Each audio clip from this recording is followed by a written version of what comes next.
Blaine Carrick opened his mouth in the middle of a crowded ballroom, and what came out was the kind of thing a man only says when he's trying to remind a woman of what she used to be. "That dress," he said, loud enough for the people nearest to them to hear. "Very bold choice, Evelyn. You always did love the attention."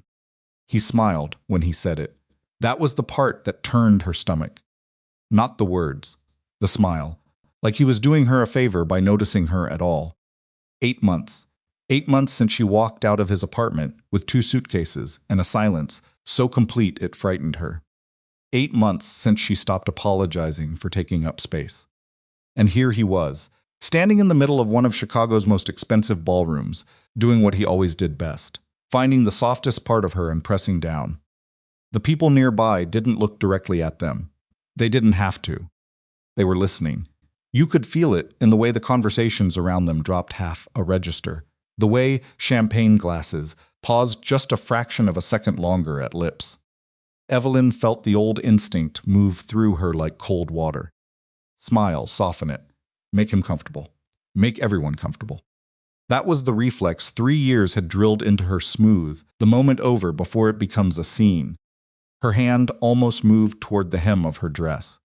Almost, then someone stepped beside her, quiet, unhurried, and the entire temperature of the room shifted. If you've ever felt like the person who was supposed to love you spent more time making you smaller, stay with this story. Because what happens next changes everything. Subscribe to this channel and follow along to the end. Hit the like button and drop your city and country. In the comments, I want to see how far this story has traveled. Now let's go back to the beginning. The burgundy dress had been hanging in Evelyn Marlowe's closet for 7 months before she touched it again. She bought it during the first week in the new apartment, when the walls still smelled like fresh paint and she was eating ramen out of a paper cup because she hadn't unpacked anything sharp enough to open boxes with. She'd walked past a boutique window on Michigan Avenue, stopped and stared at it for probably 4 minutes. Then she went in, tried it on, looked herself in the mirror, and felt something she hadn't felt in longer than she could name. Like herself. She bought it without checking the price first. That alone was something. 3 years with Blaine had turned her into a woman who checked prices before she checked her own reflection. The dress became a kind of private contract, not with anyone else. With herself. The woman who wore that dress would not apologize for being in a room. Would not smooth herself down every time someone else's discomfort required it. Would not measure her own worth against the approval of a man who handed it out like rationed food. For 7 months she wasn't ready. Tonight she was. The gala was inside the Grand Harwick Hotel, one of those places that had been old money before old money knew what to call itself. Evelyn had been invited through a colleague at the nonprofit she'd started consulting for 3 months earlier. Not exactly an insider, but there legitimately. She'd told herself that twice in the cab over. Legitimately. Not crashing. Not pretending. She belonged in any room she walked into. That was the theory anyway. The practice of it was harder than she expected. The ballroom was enormous and lit with the kind of golden light that makes everyone look like a version of themselves 10 years younger and significantly more successful. Women in gowns that cost more than Evelyn's car moved through it like they'd been born on ballroom floors. Men in black suits talked in clusters, the kind of quiet conversations that could mean charitable donations, or could mean something else entirely. Evelyn took a glass of sparkling water from a passing tray and told herself to breathe. Her friend Maisie Calder found her within the first 15 minutes, which helped. Maisie was the kind of person who could walk into a room full of strangers and immediately appear to have been there longer than anyone else. She squeezed Evelyn's arm and looked at the dress with genuine approval, the kind that comes from a person who has no reason to give it, except that they mean it. "You look incredible," Maisie said. "I feel like a fraud," Evelyn told her. "That's how you know you're doing something right." Maisie lifted her own glass. "Frauds feel guilty. People who belong feel terrified. There's a difference." Evelyn almost laughed. Almost. Because the honest truth was that she was scanning the room without meaning system. The way you scan a room when some part of your nervous system hasn't yet received the message that the threat has been removed from your life. A habit. a leftover, the kind of thing therapy helps you name but doesn't always help you stop. She didn't expect to find what she was scanning for. But there was Blaine, standing 20 feet away, near the far edge of the bar, holding a glass of something dark and expensive. He was wearing the charcoal suit she'd helped him pick out for a work event 3 years ago. He hadn't seen her yet.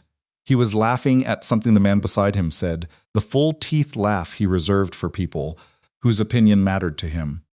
Evelyn's stomach dropped, not because she still wanted him. She was certain of that, had been certain for the better part of a year.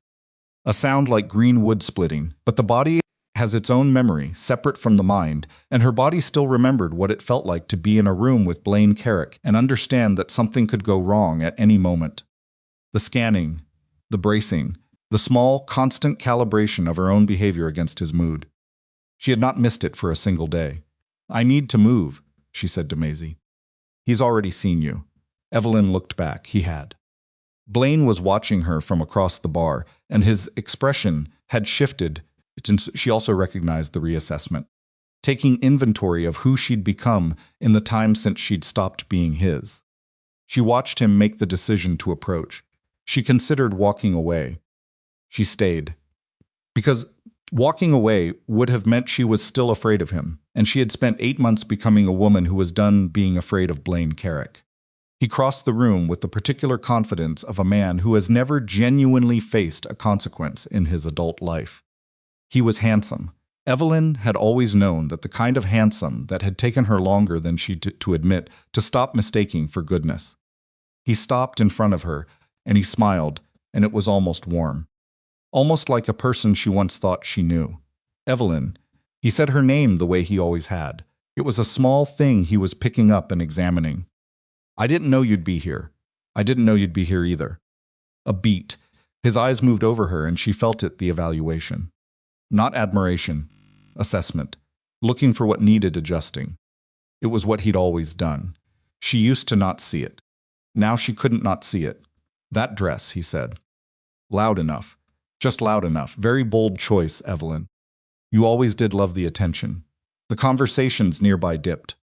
She felt it. The small, collective pause of people who are pretending not to listen. The hem of her dress. Her hand almost moved. She caught it. "It's a nice dress," she said. "It's a lot of dress," Blaine replied, and the smile didn't move. That was the thing about Blaine. He was almost never cruel in a way you could point to directly.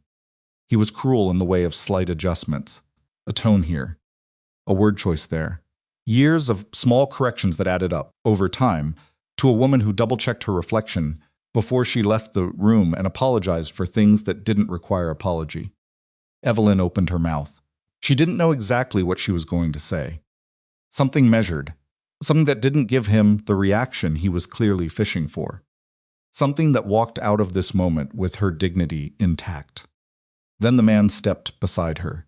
She hadn't heard him approach. That was the first thing she registered, that someone that large and clearly present had moved close enough to stand beside her without making a single sound, she noticed. He appeared at her left shoulder like a decision that had already been made. Tall, early 40s, silver touching his temples in the way that happens to men who have lived hard and survived it. Black suit, no tie, the kind of effortlessly expensive that doesn't announce itself. He was holding a glass of water, not champagne, not something dark and impressive, like Blaine's just water. And he was looking at Blaine with an expression so calm it was somehow worse than anger. Evelyn had heard his name twice already that evening. Once from the woman near the coat check, who said it in a whisper that wasn't quite a whisper. Once from a man at the edge of the bar who mentioned it in passing, like you'd mention a weather system as information you simply needed to have. Ronan Vercetti. She knew the shape of the name without knowing the full weight of it yet. Ronan looked at Blaine. He didn't speak immediately. He gave the look time to land the way a man gives a door time to open, not aggressively, just patient. Like he had all night and considerably more leverage than he needed. Then he looked at Evelyn. He took her hand, not possessively, not dramatically. He lifted it, just slightly, the way you might press something worth presenting, and turned back to Blaine with an expression that was still completely calm. excuse us. 2 words. No threat in them, no raised voice, no shifted posture, no signal to anyone watching that anything confrontational was happening at all. The meaning was unmistakable. Blaine's smile went strange. It stayed on his face, but lost whatever was animating it, like someone had cut the power to it and the expression just hadn't received the news yet. He looked between Evelyn and Ronan, and something moved behind his eyes, something calculating and suddenly very careful. The ballroom, or at least the 20 feet of it surrounding them, went very quiet. Ronan released Evelyn's hand and stepped back, not crowding her, giving her space. He nodded once to Blaine, the kind of nod that is not a greeting, and that was the end of it. Blaine retreated. He did it with a brittle kind of casualness, pretending to have somewhere he'd just remembered to be, pretending the exit was his own idea. But no one in the immediate vicinity missed it, and Evelyn watched him go and felt something she hadn't expected. Not satisfaction exactly. It was quieter than that. A sound of setting something down that you'd been carrying so long. You'd forgotten you were still holding it. Ronan stood beside her for a moment. He took a sip of his water. "You didn't need me to do that," he said. It wasn't an apology. It wasn't exactly a statement either. It landed somewhere between the two, like he meant it as information rather than comfort. Evelyn looked at him. "I know," she said. Something shifted in his expression. It was subtle, the kind of change you'd miss if you weren't paying close attention. And Evelyn, after 3 years of monitoring the emotional climate of another person's face, was paying close attention. He looked at her, like she'd said something unexpected. Like the answer had not been the one he was prepared for. Most people, she guessed, did not say "I know" to Ronan Vercetti. "The dress is exceptional," he said. "Not your figure. Not the way it looks on you. The dress." Like he understood that the dress was a decision she'd made about herself and not an invitation for anyone else's opinion.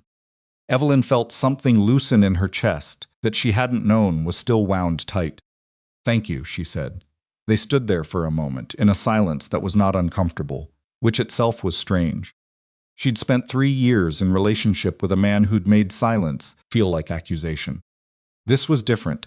This was a man who seemed genuinely at ease, without filling every available space with himself. Then one of Ronan's men appeared quiet, suited, the particular kind of discreet that suggested he'd had a great deal of practice, and said something low near Ronan's ear. Whatever it was, Ronan's expression didn't change. He set his glass down on a nearby table. He turned to Evelyn. "Excuse me, not a performance, not an apology, just a plain statement of where he was going, delivered with the assumption that she was a person capable of handling the remainder of the evening without his continued presence." She watched him move across the ballroom. The crowd shifted around him, the way crowds shift around people who have learned not to ask permission to move through a room. Maisie appeared at her elbow 30 seconds later. "Tell me," Maisie said, "that you know who that is." "I know his name. Evelyn." Maisie's voice had dropped to the particular register she used when she was genuinely concerned, but trying not to sound it. "His name is the least of it." They moved toward a quieter section, near the far windows. Outside, Chicago's skyline pressed up against the glass, the city going about its business, indifferent to everything happening inside the ballroom. Maisie told her what she knew, which was more than Evelyn had expected, and less than Evelyn probably needed. Ronan Vercetti was not simply a wealthy man at a charity gala. His name appeared in connection with legitimate real estate holdings in several investment firms and a construction company with contracts across the Midwest. Those were the visible parts. The parts that made it into print, into property records, into the kind of paper trail that looks clean if you don't look at what runs as underneath. What ran underneath, according to Maisie, who had grown up in a neighborhood where everyone knew someone, was considerably older and considerably less legitimate. "He runs the North Side," Maisie said quietly. "Has for 15 years. Maybe longer. The organization his father built, except Ronan rebuilt it, and what he rebuilt is not the same thing his father had." Evelyn looked across the ballroom. Ronan was standing with 3 older men near the far wall. He was listening more than talking, which she'd noticed was a habit with him. His posture was the same as it had been at her shoulder, easy, unhurried, giving no outward sign that the conversation required anything from him. He stepped in, Evelyn said. I saw. He didn't threaten him. He didn't need to. Maisie glanced at her. That's the thing about Ronan. He's not the kind of man who needs to announce what he is. Everyone in that room already knew, and your ex figured it out fast enough. Evelyn thought about Blaine's face in the moment Ronan stepped beside her. The smile going strange, the calculations happening visibly behind his eyes. She thought about the way Ronan had taken her hand, not claiming her, not performing for the room, simply placing himself in a position that made Blaine's next sentence impossible. And then, you didn't need me to do that. As if he already understood the difference between helping someone and removing their ability to help themselves. You're looking at him, Maisie said. I noticed. I don't know what your face is doing, Maisie told her carefully, but I want you to be careful. I know what his name means, Maisie. Do you? Maisie wasn't being unkind. She was being the thing she'd always been, the friend who said the thing you needed to hear before you'd decided you were ready to hear it. Because dangerous men who do something that looks like protection have a way of making you feel like you've been rescued. And sometimes you have been. And sometimes you've just stepped into a different kind of complicated. Evelyn was quiet for a moment. He told me I didn't need him to do it. Maisie considered that. Huh, yeah, that's not, Maisie said slowly. What most of them say. Outside the windows, Chicago went on being Chicago. Cold and enormous and completely unconcerned with the small recalibrations happening inside one of its oldest hotels. On the other side of the ballroom, Blaine Carrick was standing near the coat check with a fresh drink and a phone in his hand, typing something. His posture had the rigid quality it always got when he was running through options. She'd seen it hundreds of times across the dinner tables and living rooms of 3 years. The look of a man who had encountered an obstacle and was already planning around it rather than through it. She watched him for a moment. Then she stopped watching him. That, too, was something new. The evening wound down the way. Those evenings always do, the energy in the room thinning as the later hours settled in, groups splitting off, the wait staff beginning the quiet work of clearing. Evelyn said goodbye to the few people she'd actually spoken with, collected her coat, thanked the colleague who'd gotten her in the door. She didn't look for Ronan on her way out. She did, however, notice that he was still there, standing near the side exit, the same quiet stillness about him, the same unhurried presence. He didn't signal to her. He didn't try to intercept her path. He simply watched her cross the ballroom the way a person watches, something they find genuinely interesting and aren't trying to own. She walked out into the Chicago night. The cold hit her immediately. She pulled her coat tighter and started toward the parking structure, and she was thinking about the dress, about the woman who had bought it alone in a new apartment with unpacked boxes when she heard footsteps behind her. She knew them before she turned around. The particular rhythm of Blaine's walk had been part of the soundtrack of her life for 3 years. The slight drag of his left heel, the pace that was always just a little faster than hers, always making her feel like she was falling behind without having agreed to a race. She turned around. He was still wearing the charcoal suit, still holding his jaw at the angle he held it when he'd already decided what the conversation was going to be about, and simply hadn't told her yet. Evelyn. He said her name again. Same way. I think we should talk. She looked at him in the cold light of the parking structure entrance and thought about everything Maisie had said. About dangerous men and protection and different kinds of complicated. And then she thought about the dress. About a woman who bought it for herself, for no one else, during the first week of a life she was still learning how to want. I don't think we should, she said. Blaine took a step forward. And in the silence of the parking structure, something shifted again, something in the air. The quality of the dark between the fluorescent lights, a presence that had not been there a moment before.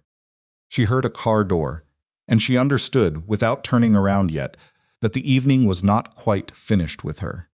Evelyn heard the car door before she turned around. A black sedan, idling at the entrance of the parking structure, with its headlights cutting clean lines through the cold dark. Not rushing, not performing. Just there, the way certain things are simply there when they need to be, without announcement, without apology. The driver's door opened. Ronan Vercetti stepped out. He wasn't looking at her. He was looking at Blaine. And the look was the same one he'd used in the ballroom, the one that didn't threaten, didn't posture, didn't announce itself as anything in particular. It was just weight. The kind of weight that accumulates over 15 years of being the last word in every room you walk into. Blaine stopped moving. His left foot was still mid-step when the momentum went out of him, and he landed it anyway, because his body hadn't caught up with the information his brain was currently processing. He stood there in the entrance of the parking structure, with his jaw set at that particular angle, and his drink still in his hand, and he looked at Ronan Vercetti, and for the first time in the 3 years Evelyn had known him, she watched Blaine Carrick do something she'd never seen him do. He went very still. Ronan's men stayed by the car. 2 of them, suits and patients, positioned the way people position themselves and told to stand somewhere, and mean it without doing anything. They didn't move toward Blaine. They didn't need to. The geometry of it was enough Ronan at the car, the men flanking, the entrance of the structure behind Blaine, and between all of it, Evelyn, standing exactly in the middle of something she had not agreed to be the center of. She turned around. I want to handle this myself. She didn't say it loudly.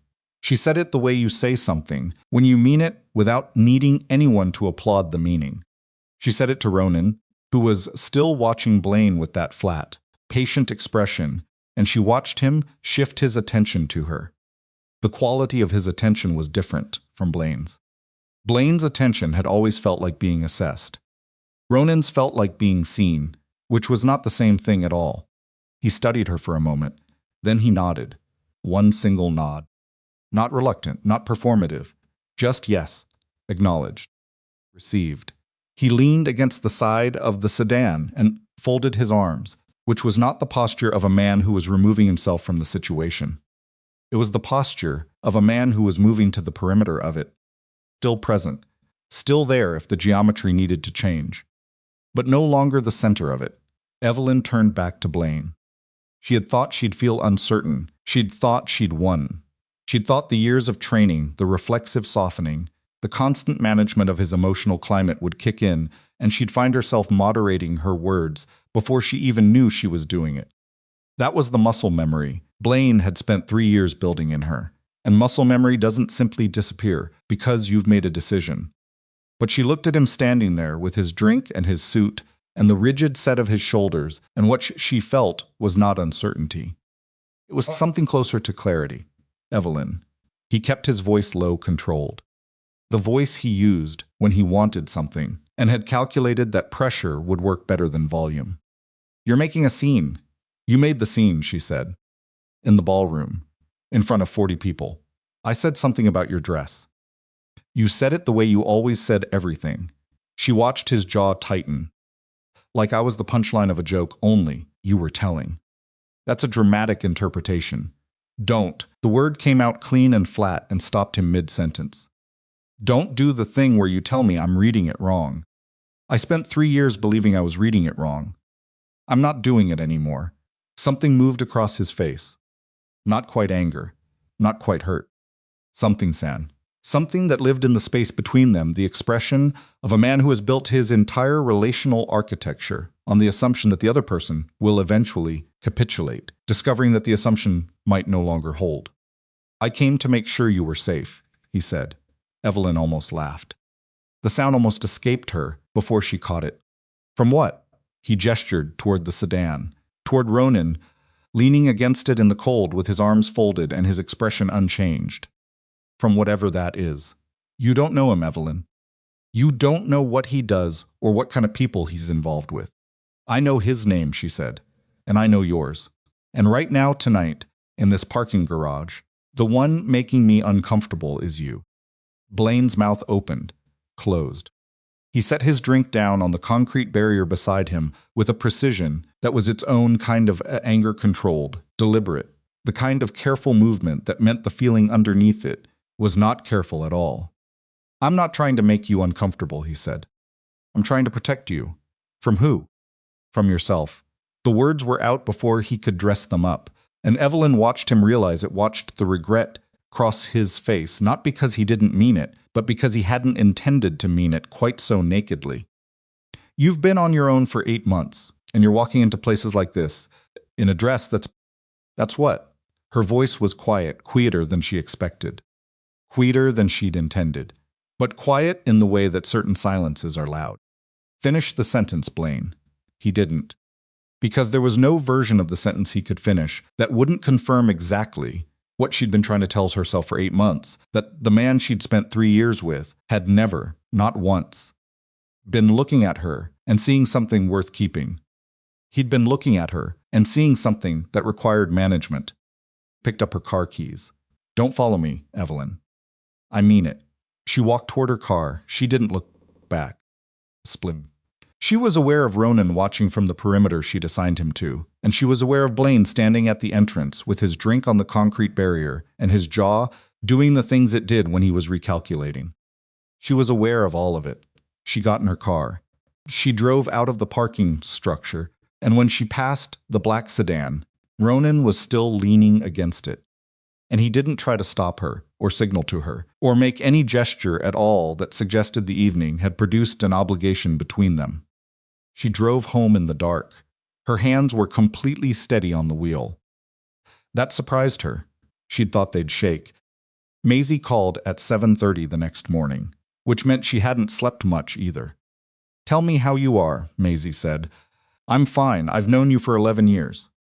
I know what you're fine sounds like. Evelyn was sitting at her kitchen table with coffee she'd made too strong because she'd been distracted and hadn't measured right. The apartment was quiet. The boxes were all unpacked now, had been for months. The place looked like somewhere a person actually lived, which she'd had to work at consciously, filling rooms with things that belonged to her and not to a life she was trying to get distance from. He followed me to the parking garage, she said. A pause. Blaine. He tried to tell me he was protecting me. From Ronan. From myself, actually. She took a sip of the too strong coffee. He said, I've been on my own for 8 months, and I'm making choices he considers questionable. You spoke to Ronan Vercetti in a ballroom, and a man walked over to help you. That's the choice he considers questionable. He didn't help me. He stood there. I handled Blaine. Another pause, longer this time. You're differentiating. It matters. I know it does. Maisie's voice had shifted. Something more careful in it, Evelyn. I need to tell you something I probably should have told you last night when you weren't in the middle of it. Some of what I know about Ronan isn't rumor. 2 years ago, I was doing volunteer work for a legal aid clinic on the north side. And we had clients, not a lot, but some who were connected to Ronan's organization. Not the man himself, but the edges of it. Evelyn set her coffee down. Tell me, he's not violent the way people imagine organized crime is violent. He's not the guy putting hands on people himself. But the organization he runs, Evelyn, people who cross him have a way of losing things. Jobs, contracts, the ability to do business in certain parts of this city. And a few of them have lost more than that. She let that sit for a second. I'm not saying he's a monster. I'm saying he's a man with a particular kind of power, and that kind of power doesn't come without cost. Evelyn was quiet. Last night, Maisie continued, he stepped into something between you and your ex. And whether that was genuine impulse or calculated, I don't know. I genuinely don't know. But I need you to be clear-eyed about who you're dealing with. I am clear-eyed. You're also wearing a dress you bought for yourself after a relationship that spent 3 years telling you that you were too much. And a powerful man just saw you at your most self-possessed and decided to step beside you. I'm not saying your feelings aren't real. I'm saying, Maisie, Evelyn's voice was steady, not defensive. Just steady. I'm not falling for him. I don't know him. I had one conversation with a stranger at a gala. Okay, but I'll tell you what I am doing. I'm paying attention. To everything, including the parts that should scare me. She picked up her coffee again. That's different from 3 years ago. 3 years ago, I wasn't paying attention to anything that should have scared me. I was too busy trying to be whatever he needed me to be on any given Tuesday. Maisie exhaled, slowly. Yeah, okay, that's fair. They stayed on the line for a moment without talking, the way old friends do when the real conversation has already happened, and they're both just staying in the proximity of it. Blaine's going to do something, Evelyn said. He had his phone out when I left. He gets like that when he's been embarrassed. She searched for the word. He starts filing things away, like he's building a case. Case for what? He doesn't always know yet. That's the thing about Blaine. He doesn't plan the whole thing in advance. He just starts collecting. She wasn't wrong. Blaine Carrick went home that night and sat in the dark of his River North apartment with his laptop open and the name Ronan Vercetti typed into 3 different search windows. What he found was not comforting. Public records showed legitimate business holdings, real estate across 3 counties, a construction company with contracts on 2 new mid-reases currently under development. Investment portfolio, structured the way investment portfolios are structured when someone has been very careful for a very long time to ensure that the interesting parts don't appear on the surface. What Blaine couldn't find was the kind of information that could be used directly, which told him something in itself. Men who had been doing this long enough had a way of making the interesting parts invisible. The interesting parts didn't disappear. They just became very difficult to locate with the right kind of access or the right kind of conversation. Blaine closed the laptop. He was not a man who gave up quickly. That quality had served him well in his professional life and less well in his personal one, the inability to accept that a situation was finished, that a door was closed, that the outcome he'd expected was not the outcome he was going to get. He was also a man who understood leverage, perhaps better than most. Leverage was the mechanism through which every negotiation he'd ever conducted had moved. You found what a person valued. You positioned yourself relative to it. And then you applied pressure not crudely, not obviously, but precisely in the way a surgeon applies pressure, targeted, controlled, invisible from outside the room. He thought about Evelyn, the burgundy dress, the way she'd looked at him in the parking garage, not frightened, not uncertain, not performing the softness she'd spent years offering as a default. She'd looked at him like he was something she'd already finished deciding about. That look had been a surprise. He'd underestimated the 8 months. He wouldn't make the same mistake again. What he knew about Evelyn was this: she cared about her work.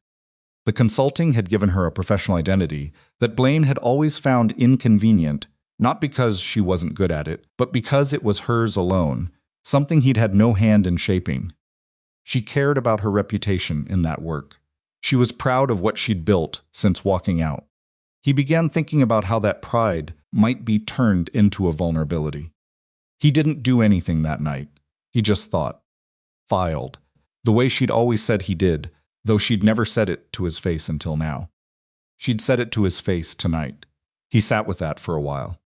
Then he picked up his phone and typed a message to a man he'd known since college, a man who worked in commercial real estate and knew a significant number of people in Chicago's professional and social circles. A man who owed Blaine a favor from several years back and had been waiting, with visible discomfort, for Blaine to collect it. The message was simple. I need to know what Evelyn Marlowe is currently working on. Professional connections, clients, anything active. Call me. He sent it. Then he went to bed and slept without difficulty, which was a thing he'd always been able to do regardless of circumstances. 3 days passed. Evelyn went back to work. She had 2 active consulting projects, one for a mid-sized nonprofit focused on workforce development, one for a small tech startup trying to build out their community relations function. The work was real, and it was hers, and it was, for the first time in a long time, something she felt competent at without needing anyone else to confirm it. She was in the middle of a working lunch with the nonprofit's director, a sharp and plain-spoken woman named Carla Whitmore, when her phone buzzed with a number she didn't recognize. She ignored it. It buzzed again. She set it face down and finished the meeting. Outside on the street after, she checked the messages. The number had left 2 voicemails. She played the first one. A man's voice, carefully measured, identifying himself as a professional contact, reaching out regarding a referral opportunity. He'd heard she was consulting and had a potential client who might be a strong fit. Could she call him back? Normal enough. She played the second one. The same voice, slightly less measured. He mentioned a mutual connection by name, a name Evelyn recognized from her years with Blaine. Someone Blaine had gone to college with, She stood on the sidewalk in the wind and felt the familiar cold to settle in her stomach. Not panic, she'd moved past panic. What it was recognition. She called Maisie. "He's already started," she said when Maisie picked up. "How long?" 3 days, faster than I expected. Maisie was quiet for a second. "What's his angle?" "I don't know yet. Someone's trying to get into my professional network through a referral pretense." The name they dropped was Harlan Greer. She waited. Greer, Maisie knew the name. He and Blaine were close for a long time. "I know. If Blaine is using Greer to get access to your clients or your current work..." Maisie stopped. "Evelyn, if he starts running the kind of interference he ran before you left, but this time through your professional reputation instead of your personal life, I know what it would do." Her voice was flat, not because she wasn't feeling it.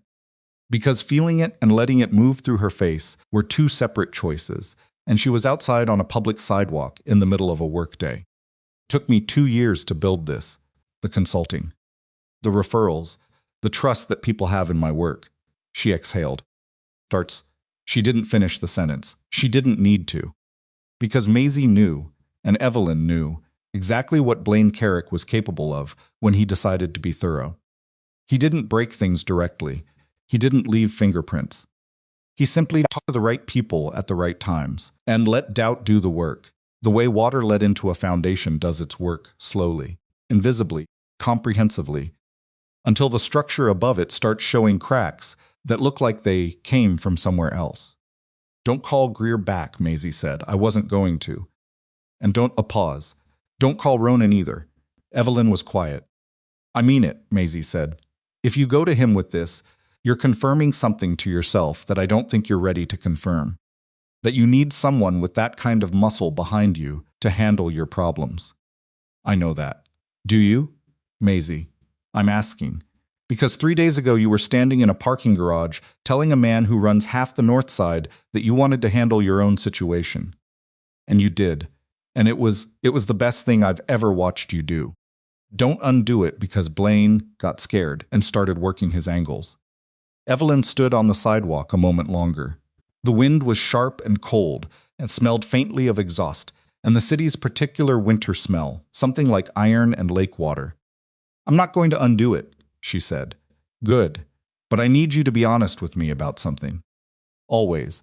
If Blaine is already doing this." She looked at a cab moving past on the street, a woman in a yellow coat crossing against the light, 2 men in construction gear eating from paper bags on a low wall. The ordinary geometry of the city, completely indifferent. What do I have that actually stops him? Legally, professionally, he hasn't done anything that breaks a rule yet. He's made a phone call. He's dropped a name. There's nothing to point to. There's never anything to point to with Blaine. Maisie didn't answer right away. That in itself was an answer. "I know," Evelyn said quietly. She hung up. She stood there for another moment. The wind. The cab. The woman in yellow, already across the street and gone. The ordinary world, going about its ordinary business, entirely unaware that somewhere in it Blaine Carrick was sitting with his phone and his laptop and his patience, building something she couldn't yet see clearly enough to defend against. Then her phone buzzed again. Different number. A Chicago area code she didn't recognize. She almost let it go to voicemail. She answered. The voice on the other end was unhurried. Quiet. The kind of quiet that fills space without effort. Ms. Marlowe. She knew the voice before she'd consciously processed the register of it. "Mr. Vercetti," she said, a pause. Not uncomfortable. "Just there. I have some information you should probably have," Ronan said. "Nothing I'm offering. Nothing that comes with a string attached to it. You can do whatever you want with it, or nothing at all. But I think you should hear it." Evelyn's hand tightened slightly on the phone. "How did you get this number? I have people who are good at that kind of thing." He said it the same way he said everything, not apologetically, not boastfully. Just factually, as information. "If that bothers you, I understand. You can hang up." She did not hang up. "What's the information?" she asked. "Not over the phone." Another pause. "There's a coffee place on Wabash. Marlowe's, which is..." She heard the faint edge of something that might, on another man, have been amusement. An unfortunate coincidence in the name. Despite everything, Something almost moved at the corner of her mouth. When? She asked. Whenever you decide, he said. I'll be there. That part's not a problem. He hung up. Evelyn stood on the sidewalk and looked at the phone in her hand and thought about everything Maisie had said. About dangerous men and different kinds of complicated, and the importance of not undoing the things she'd done in the parking garage. Then she thought about Blaine Carrick sitting in his apartment 3 days ago, opening his laptop, typing a name into a search window. Building something she couldn't yet see. She put the phone in her coat pocket. She started walking. The wind came off the lake and hit her full in the face, cold enough to make her eyes water, and she walked into it without turning her head, without looking for shelter, without adjusting her pace to something more comfortable. She had an appointment to decide whether to keep, and a man who was already building something she didn't yet have the shape of. And the dress was back in her closet, hanging where she'd put it when she got home 3 nights ago, and she had not put it there because she was done with what it meant. She had put it there because she was not done yet. She was, in ways she was only beginning to understand, just getting started. Coffee shop on Wabash was 3 blocks away. She walked toward it without having made the decision yet, which was a kind of decision in itself, the body moving while the mind was still arguing, which was sometimes the most honest thing a person could do. The wind pushed against her from the front. She kept walking. Coffee shop on Wabash was narrow and warm and smelled like roasted beans and the particular exhaustion of a city that never fully stops moving. Evelyn pushed through the door and felt the cold leave her shoulders in one slow release. The place was half full of women working a laptop near the window, 2 men in work jackets sharing something from a paper bag, a barista moving with the unhurried efficiency of someone who had made the same drinks several thousand times and found a kind of peace in the repetition. Ronan was already there. Corner table. Back to the wall, which she noticed immediately and filed away without deciding what to do with it. He had a cup in front of him, not coffee. She'd find out later it was tea, which surprised her in a way she couldn't entirely explain. He was wearing a dark charcoal jacket over a plain gray shirt, no tie, and he looked less like the man who had stood in a ballroom full of Chicago's most expensive people than he did, like a man who had simply chosen to be somewhere quiet for a while. He stood when she came in. She hadn't expected that. She crossed the room and sat across from him, and he sat back down, and neither of them said anything for a moment. The barista called something to a colleague. The woman at the window typed. The city pressed against the glass outside. You came, Ronan said. I hadn't decided I was going to, she told him. I know, he wrapped both hands around his cup. I wasn't certain you would. What's the information? She kept her voice level. She wasn't being cold, she was being careful, which was different. She'd learned the difference the hard way. He looked at her for a moment before answering.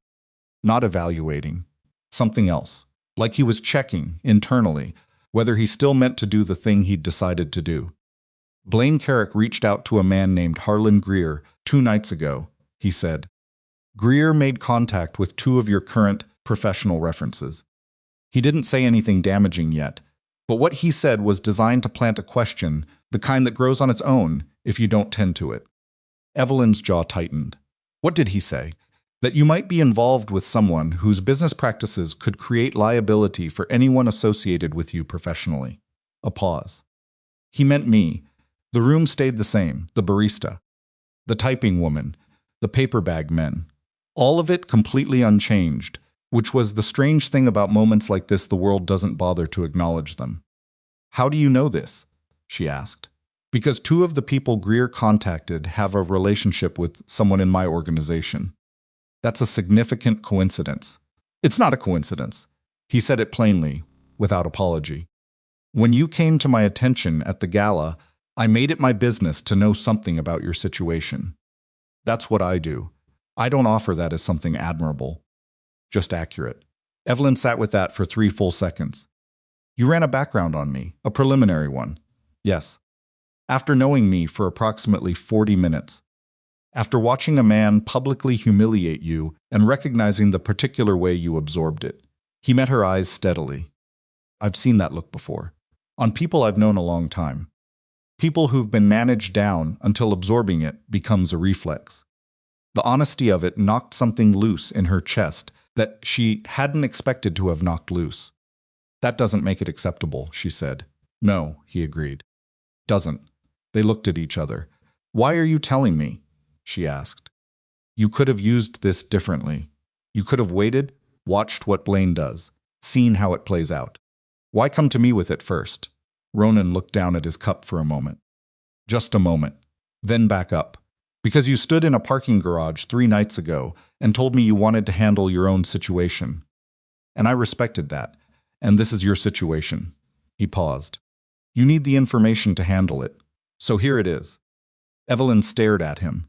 She'd been prepared for a version of this conversation that looked like leverage, the kind of help that arrives with a hand extended and a cost waiting in the fine print. That was what the world Maisie had described would produce. A man who did favors because favors could be collected. This did not feel like that, which made her more careful, not less. "What does Blaine want?" she said. "Ultimately, what's the point of this?" "To reposition you." Ronan turned his cup slightly. "If he can create the impression in your professional circle that you've made a reckless personal choice attaching yourself to a man with my reputation, then anything you build in the next year becomes fragile. People start asking questions before they give you contracts. They start hedging. You stop getting the benefit of the doubt you've earned, and you start having to prove yourself clean every time you walk into a room." The accuracy of it made her stomach drop, because he was right. That was exactly how it worked. She'd watched Blaine do it before, not to her, but to people adjacent to her. Colleague whose promotion had mysteriously stalled after crossing Blaine on a shared project. A friend of a friend who'd made the mistake of publicly contradicting him at an industry event and had spent the following 6 months watching introductions dry up without knowing why. He never left prints. He just altered the atmosphere. "He's scared of what happened at the gala," she said, thinking out loud. "He's not scared of what happened. He's scared of what it meant." Ronan's voice was even. "A man who spent 3 years making you smaller watched you stand inside a room full of people who matter and be seen as someone worth standing beside. That's not a social embarrassment. That's a reality he built his version of you around, and it collapsed in about 30 seconds. Evelyn looked at the table. Her hands were flat on it, both of them, the way she sometimes placed them when she needed to feel something solid. "I don't want you to handle him," she said. "I know. I mean it. I don't want whatever your version of handling someone looks like. I don't want it applied to Blaine. Even if I think he deserves whatever that would mean." "I heard you the first time," Ronan said, "in the parking garage. And I'm here having a conversation which should tell you something about how I intend to operate with you." "What does it tell me?" "That I'm capable of doing something other than what I'd usually do." He held her gaze. "That's not nothing." She almost said something. Stopped. "Let the moment settle. I need to think," she said. "That's fair." She stood. He stood again when she did, which kept catching her off guard. That particular formality in a man she'd spent 2 days building in her mind as something dangerous and uncomplicated. "Thank you for the information," she said. "You're welcome." Put her coat on. He didn't offer to help, which she also noticed. He simply waited while she did it herself, with the patient stillness of a man who had learned that waiting was sometimes the most accurate form of respect. She walked out into the Wabash wind. She had 3 blocks to go before she reached her car, and she used all 3 of them thinking hard about what Blaine was building and what she had available to stop it. The answer, when she arrived at it, was not satisfying. Not yet. The professional damage started 6 days later, faster than she'd hoped, right on the schedule she'd feared. It came in the form of a phone call from Darren Okafor, her primary contact at the nonprofit, the Workforce Development Organization that represented the steadier of her 2 active projects, the one with the better long-term trajectory. Darren was careful on the call. He was a careful man, generally precise, deliberate, the kind of nonprofit director who had survived the sector's particular brutality by choosing every word like he was choosing which wire to cut. He told her that the board had some questions. Nothing specific yet. Just questions about her current professional associations. about whether anything in her personal life might create complications for the organization's donor relationships. He apologized twice. Both times genuinely. Evelyn sat at her kitchen table after the call and did not move for a long time. She understood what had happened. Greer had made his rounds. The question had been planted, just a question, not an accusation. Never anything as clean as an accusation, and now it was growing in the dark of a boardroom she hadn't been invited into. Fed by the particular anxiety that nonprofits had around anything that might disturb the donor class. She had not done anything wrong. She had attended a gala. She had spoken to a man. The man had stood beside her for 2 minutes and said 4 words to her ex-boyfriend. And now she was being asked to justify her personal associations to a board of directors she'd never met. The anger came up clean and hot, and she let it. She'd spent 3 years managing it down to into something acceptable, and she was done with that particular exercise. She let it run through her, and she felt the full force of it, the injustice of it, the specific targeted cruelty of going after her work, the one thing she'd built entirely by herself, with no help from anyone. Then she picked up her phone. She did not call Ronan. She called Maisie. He got to the nonprofit, she said. How bad? Board's asking questions. Darren called to give me warning, but his voice had that sound. She stopped. Searched for words. You know the sound when someone is telling you something bad while trying to protect you from knowing how bad it is. Yeah, Maisie's voice was tight. Yeah, I know that sound. The tech startup hasn't said anything yet. But if the nonprofit moves, the startup will see it and draw conclusions. Right. A silence that meant they were both doing the same math. What do you need? Maisie asked. I need to know if there's anything Blaine did during our relationship that I can actually point to. Professionally, I've been going through my memory, and there are things I suspected at the time a referral that fell through that he said he'd made, but that the other person later said they never received. A recommendation letter for a grant that apparently never arrived. I wrote it off as miscommunication. She stopped. I don't think it was miscommunication. Maisie was very quiet. Evelyn. I know. How many times? I'm trying to count. She pressed her free hand flat against the table. Sound at least 3 situations where an opportunity I should have gotten didn't come through, and Blaine was the intermediary who was supposed to be facilitating it. He was blocking you, Maisie said. It was not a question. Think so. While you were together. Yes. The silence that followed had a different quality from the previous one. Heavier. The kind that settles when something becomes undeniable. You need documentation, Maisie said finally. If you can find any record emails, anything in writing of what he was supposed to do and what actually happened. I don't have access to his email. Do you have access to yours? Evelyn stopped. She thought about 3 years of emails. Her own account, the one she'd used throughout the relationship for professional communication. Emails confirming that she'd asked Blaine to pass on certain information, follow up on certain contacts, vouch for her in certain circles. The paper trail of a woman who had trusted her partner with the currency of her professional reputation. Yes, she said slowly. I have mine. Then start there. She started there. She spent the next 4 hours at her kitchen table with her laptop open and her email archive going back to the beginning of her relationship with Blaine. She made a document. She was methodical about it, not emotional. Or rather, she made the choice to be methodical instead of emotional, which took more discipline than almost anything she could remember doing. She listed dates and requests and outcomes. She cross-referenced. She noted every instance where she had explicitly asked Blaine to facilitate something, and the facilitation had not occurred. By the end of the 4th hour, she had 11 items. 11. Not suspicions. Documented requests with documented non-outcomes, all in her own sent mail, all with Blaine's name attached to what was supposed to happen next. Her hands were shaking slightly when she saved the document. Not from fear. From something older and harder, the particular grief of realizing that what you thought was bad luck was actually targeted. That the doors that kept not opening had not been closed by chance. She sat back. She stared at the ceiling. She called the number. She'd told herself she wasn't going to call. Ronan answered on the second ring. I found something, she said. in my own records. I need to know if your people can verify whether the pattern I'm seeing is what I think it is. Not to use against him. Not yet. I need to know if it's real before I decide what to do with it. Pause. Send me what you have, he said, Ronan. She said his name firmly. This isn't an invitation for you to take over. I'm asking for verification. That's the full scope of what I'm asking. I understand the scope, he said. Send it. She sent it. 2 days later, she sat across from him again.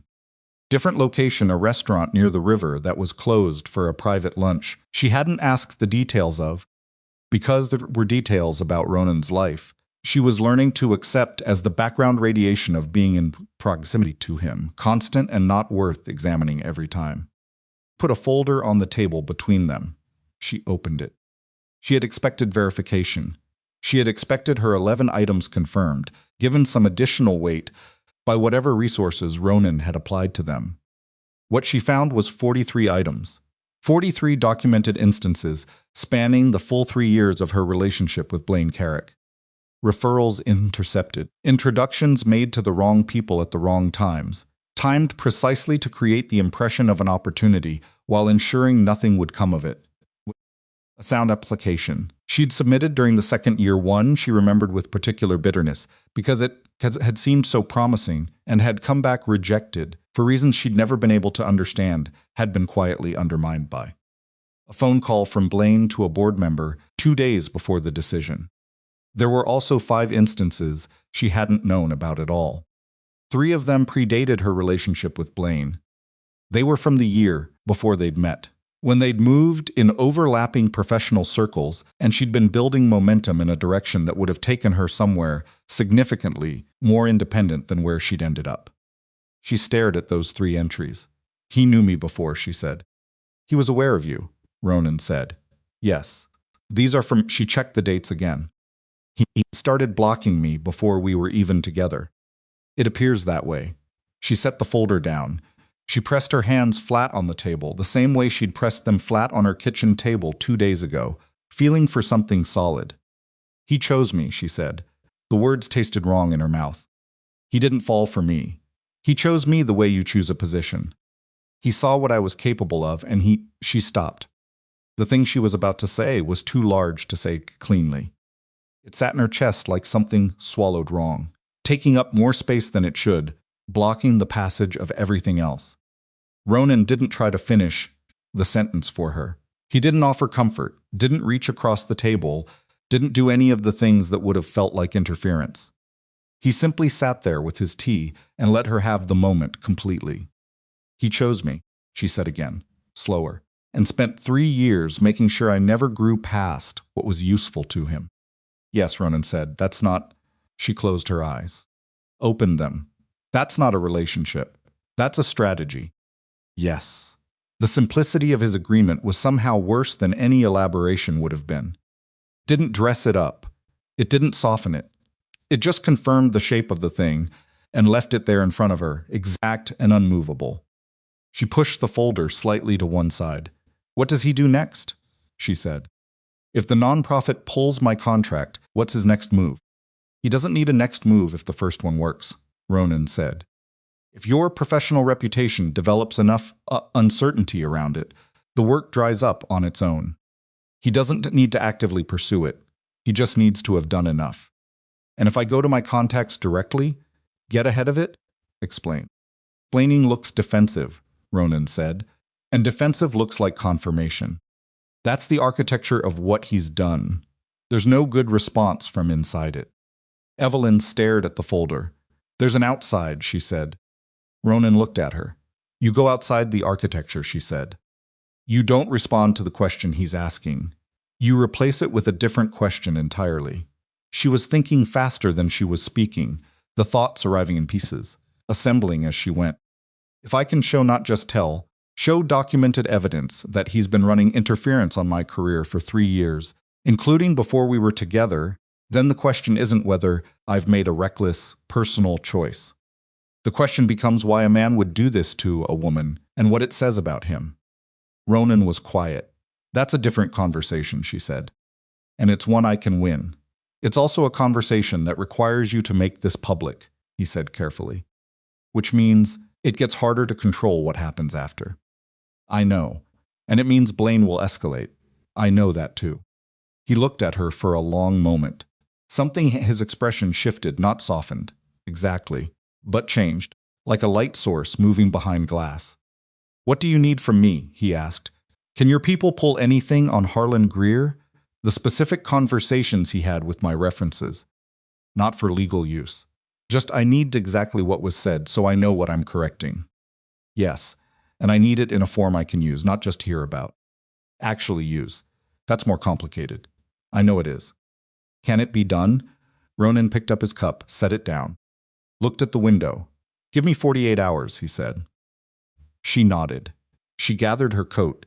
She was halfway to standing when her phone buzzed on the table between them. She looked at the screen out of reflex. It was Darren Okafor. She answered. Evelyn. His voice had the sound again. The one she'd described to Maisie. I need to tell you something before you hear it from somewhere else. The board met this morning. Informally. There's going to be a formal conversation next week, but he stopped. She could hear him choosing his words, being careful in the way careful men are careful when they know they're delivering something that can't be delivered gently. One of our major donors reached out to the board chair directly. He had concerns. He cited an association of yours by name. Evelyn went still. Across the table, Ronan watched her face and understood the shape of what was happening without hearing the other end of the call. He cited Ronan Vercetti's name, Darren said. The board chair took it seriously. I'm sorry, Evelyn. I tried to they're putting the contract on hold pending a review. She held the phone against her ear and said, I understand. Thank you for telling me. She ended the call. She put the phone in her coat pocket. She sat back down. The restaurant was very quiet. Outside, the river moved under the iron-colored February sky, gray and indifferent, and going about its enormous business. It's done, she said. They've put the contract on hold. Ronan said nothing. 43 items, she said. 3 years. And he did it in a week. She looked at the folder still sitting on the table beside her. I built that contract over 8 months of legitimate work. 8 months of showing up, delivering, building trust with Darren and his team. And Blaine walked over it in 1 week with a phone call from a donor. Her voice was steady. She made it steady. But something in her face was doing something different, something she didn't have full control of, not grief, not quite, but adjacent to it. The look of a person watching something they built collapse from a distance, unable to reach it in time. I'm going to that board meeting, she said. Ronan looked at her. The formal one. Next week, her jaw was set now, both hands flat on the table. I'm going to walk in there, and I'm going to show them 43 items, and I am going to make sure that every person in that room understands what has actually happened here. Evelyn, don't. She met his eyes. Don't tell me it's not the right move. Don't tell me to be strategic. I am being strategic. I've been absorbing this man's interference for 3 years without knowing it, and I'm done absorbing it quietly. Ronan held her gaze. He did not tell her it wasn't the right move. He did not tell her to be strategic. He said, you'll need everything documented and sourced. Anything I give you needs to be something you can legally hold. I know that. 48 hours, he said again. I'll be ready in 48 hours, she said. She stood. This time she made it all the way out the door. The cold hit her immediately, the river wind sharper at this end of the street, and she walked into it with the folder in her hand and 43 items in her head, and the knowledge clean and hard and completely without comfort that the thing she'd spent 8 months building was currently on hold in a boardroom she hadn't been invited into, and that Blaine Carrick had planned this. Not out of jealousy, not out of hurt, out of calculation. The same calculation that had preceded her by a year, that had selected her like a site for construction, that had spent 3 years ensuring she never got far enough from him to be out of reach. The grief of that was real. She walked through it. Because on the other side of the grief was the folder. And inside the folder were 43 items. And in 48 hours, she was going to have everything she needed to walk into a room and replace the question Blaine had been asking about her with the question she intended to ask about him. She flagged a cab. She got in. She gave her address and looked out the window as the city moved past, enormous and complicated and completely indifferent to the particular thing happening inside one woman on one afternoon in February. She pressed her hand flat against her coat, feeling the folder through the fabric. 43 items, 3 years, 1 week to undo what 8 months had built. She was going to that board meeting, and she was not going in as the woman who had spent 3 years making herself smaller. She was going in as the woman who bought the dress. The 48 hours felt like 6 days. Evelyn slept badly, worked constantly, and drank more coffee than was good for her. She sat at her kitchen table until 2 in the morning, 2 nights running, going through the documentation Ronan's people had produced, sourced, clean, organized in a way that told her someone on his payroll understood how evidence needed to be structured to be usable rather than just damning. It was damning. The Greer conversations had been captured in the form of text records, not recordings, nothing that would raise questions about how it had been obtained, just the written documentation of what Greer had said to her 2 professional references, word for word, date-stamped and attributed. What Greer had said was worse than Evelyn had expected. It wasn't vague implication. It was specific that Evelyn had become romantically involved with a man under federal investigation, that this association created legal exposure for anyone in a contractual relationship with her. The smart move was to create distance before the situation became public. Under federal investigation. Evelyn read that phrase 4 times. Then she called Ronan. "Is it true?" she said. A pause. Not long. The kind of pause a man takes when he's decided to tell the truth and is simply organizing how to do it. "There's a long-standing federal interest in my organization," he said. "Has been for years. Nothing has ever been charged, because nothing has ever been provable. But the interest exists, and Blaine knows this." Someone told him, probably within the first 24 hours after the gala.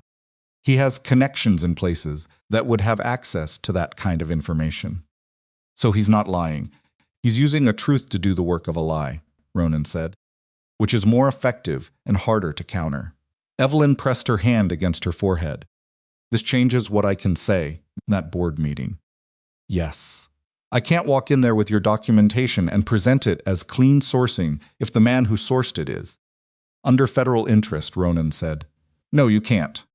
The silence between them had weight. "What I can use," she said slowly, "is my own records. The 43 items that come from my own email archive. My own documentation. Things I can source to myself." "That's correct. It's thinner. It's yours," he said. "That matters more than you think." She sat with that. "Ronan." She said his name carefully. "Is there anything happening with the federal situation that I should know about? Anything that would break while I'm standing in a board meeting trying to defend my professional reputation?" Another pause, longer this time. "No," he said. "Not imminently." She noted the word imminently, filed it, did not pursue it. "I'll be at that meeting with what I have," she said. "I know." She hung up. She looked at the 2 stacks of paper on her table, the source documentation from Ronan's people on the left, her own archive on the right. She pushed the left stack aside. She pulled the right stack toward her and started rebuilding her presentation from the ground up, using only what was hers. It took until 4 in the morning. When she finally went to bed, she lay in the dark and looked at the ceiling and thought about the word imminently. About what it implied about the words on either side of it.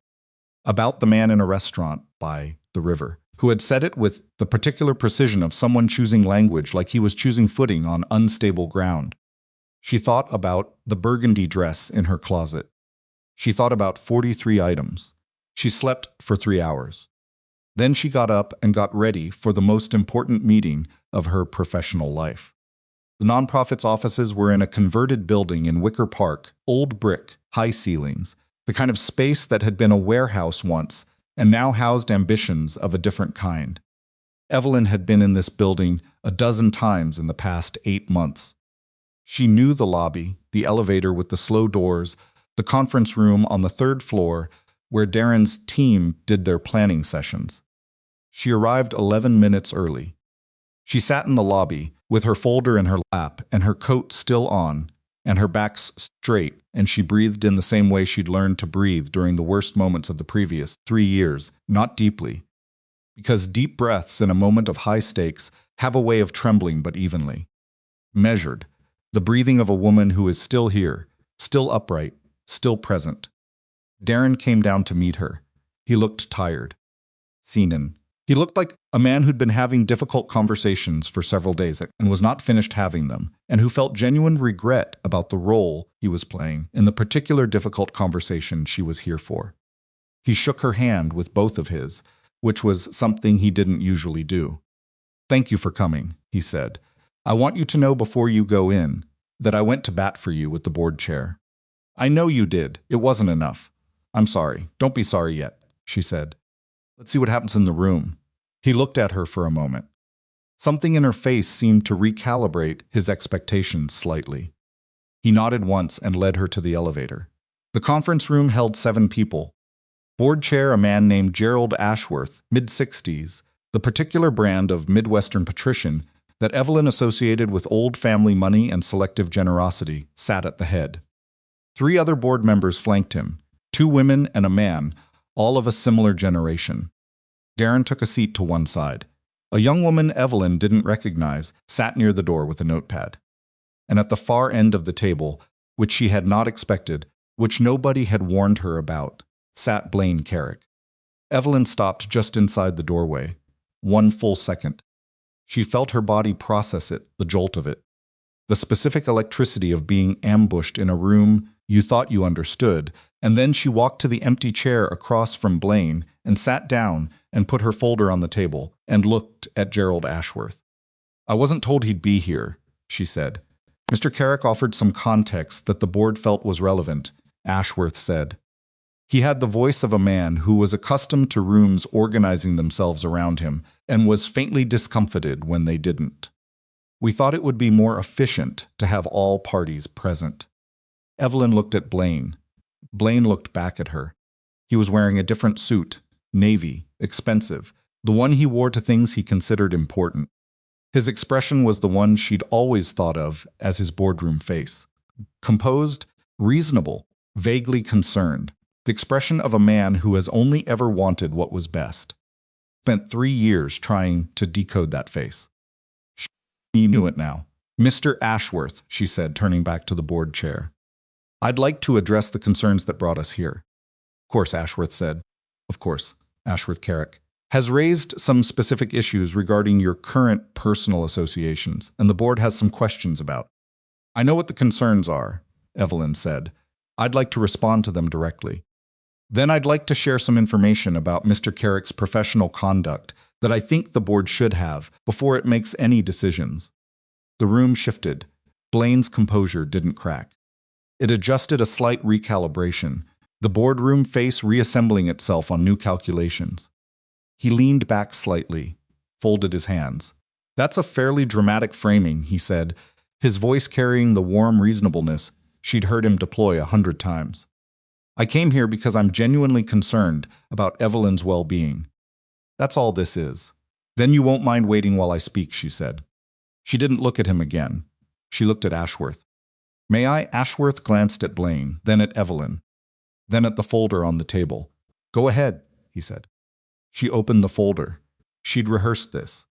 She'd rehearsed it until 3:30 in the morning, and she'd rehearsed it in the cab on the way here, and she'd rehearsed the particular version of it that didn't involve the sourced documentation from Ronan's people, because that version was the only one she could stand behind completely.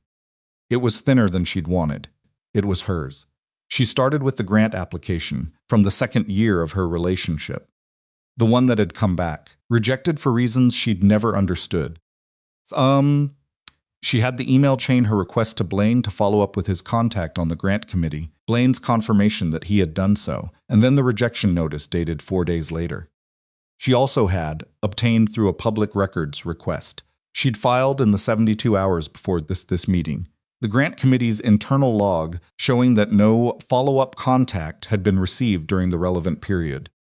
She placed it on the table. The room was very quiet. She went to the second item, the referral that had never arrived. A professional introduction Blaine had confirmed making in writing to a man named Davidson Creel at an architecture firm that had been looking to hire a consultant for a community relations project. She had Blaine's email. She had Davidson Creel's email obtained this week, stating plainly that he had never received an introduction from Blaine Carrick and had in fact hired another consultant for the project. She placed it on the table. Evelyn. Blaine's voice had shifted. Still controlled, but something underneath the control had changed. Tightening, like a wire being wound past its capacity. This is a misunderstanding of several situations that had very ordinary explanations. I have 9 more, she said. She didn't look at him. She kept her eyes on Ashworth, on the board members, on the woman by the door, whose pen had stopped moving over the notepad. I have 11 documented instances in my own records, my own emails, my own correspondence of professional opportunities that Mr. Carrick confirmed facilitating and that the other parties confirmed never receiving. She set the remaining pages on the table in a single stack. These are not rumors. These are not impressions. These are documents with dates and names that the board can verify independently. The silence that followed had a specific texture. The texture of a room full of people processing information that has arrived at a velocity they weren't prepared for. Worth picked up the grant committee document. He read it. He passed it to the board member on his right. Blaine stood up. This is a deliberate attempt to deflect from the actual concern, he said. And now the warm reasonableness was carrying something harder inside it, like a stone inside a pillow. The board reached out to me because there is a legitimate question about whether Evelyn's current association with a man under federal scrutiny creates liability for this organization. That is the question on the table. What she's doing right now is manufacturing a counter-narrative to avoid answering it. I'm not avoiding anything, Evelyn said. She looked at him now. Direct, level. You want to talk about Ronan Vercetti? Fine, let's talk about him. I met him at a charity gala. We've had 2 conversations. I am not in a relationship with him. I am not in his employ, and I have no financial connection to him. The board has specific legal concerns about my professional conduct. I'm happy to address each one. But I'd like them to understand the context in which these concerns were introduced to them. She turned back to Ashworth. Mr. Carrick introduced these concerns through Harlan Greer, a personal associate of his, who contacted 2 of my professional references last week. Mr. Greer told those references that I was involved with a man under federal investigation. That framing, which is factually misleading, was designed to create enough doubt about my professional judgment that this board would put my contract on hold. She kept her voice even. That is not concern for my well-being. That is the same strategy, Mr. Carrick used throughout our 3-year relationship to limit my professional opportunities, the pattern I've just documented for you now, being applied from the outside because he no longer has access to the inside. Blaine moved. It was not a dramatic movement. He took 2 steps toward her side of the table and placed both hands flat on the surface in a gesture that was supposed to read as exasperation, but read instead as the physical expression of a man who has run out. Of the calculated patience he usually operates with. You are, he said, and his voice was low now, below the warm register, in the place underneath it that she'd heard exactly twice in 3 years, and never in public, making accusations that you cannot prove, in a room full of people who were perfectly prepared to give you the benefit of the doubt before you decided to do this. Sit down, Mr. Carrick. Ashworth said it quietly. Sexton, the way certain men say things quietly when they've spent long enough in positions of authority to know that volume is a tool for people who haven't established it yet. Blaine looked at Ashworth. Ashworth looked back at him with the particular expression of a man who has just received unexpected information and is currently reorganizing his understanding of a situation he thought he'd already mapped. Blaine sat down. His hands came off the table. He straightened his jacket. He rebuilt the boardroom face. She watched him do it, piece by piece, the composure reassembling itself over the thing underneath. But it was slower this time. The machinery of it was visible in a way it hadn't been before. I'd like to ask Mr. Carrick a question, Evelyn said. Worth looked at her, then at Blaine. Mr. Carrick? Blaine nodded once, still rebuilding. Evelyn looked at him across the table. "The Davidson Creel introduction," she said. "The one you confirmed, making in an email dated March 14th, 3 years ago. Can you explain why Mr. Creel has no record of receiving it?"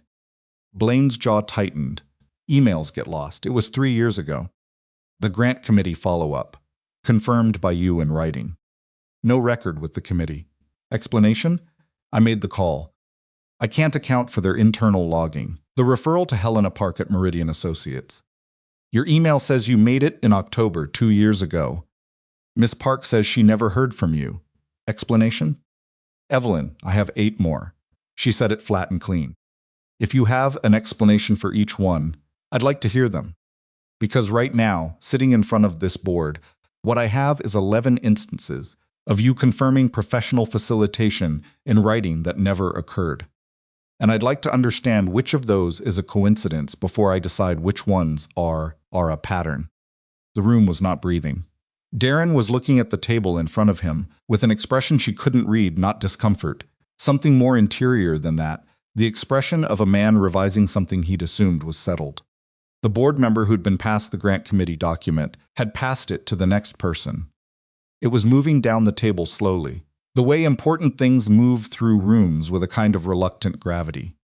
Blaine looked at Evelyn, and for the second time in their shared history, she watched something happen in his face that she'd only seen once before in a parking garage in the cold, when Ronan had stepped out of a black sedan. The recalculation. But this time it wasn't fear of someone standing beside her.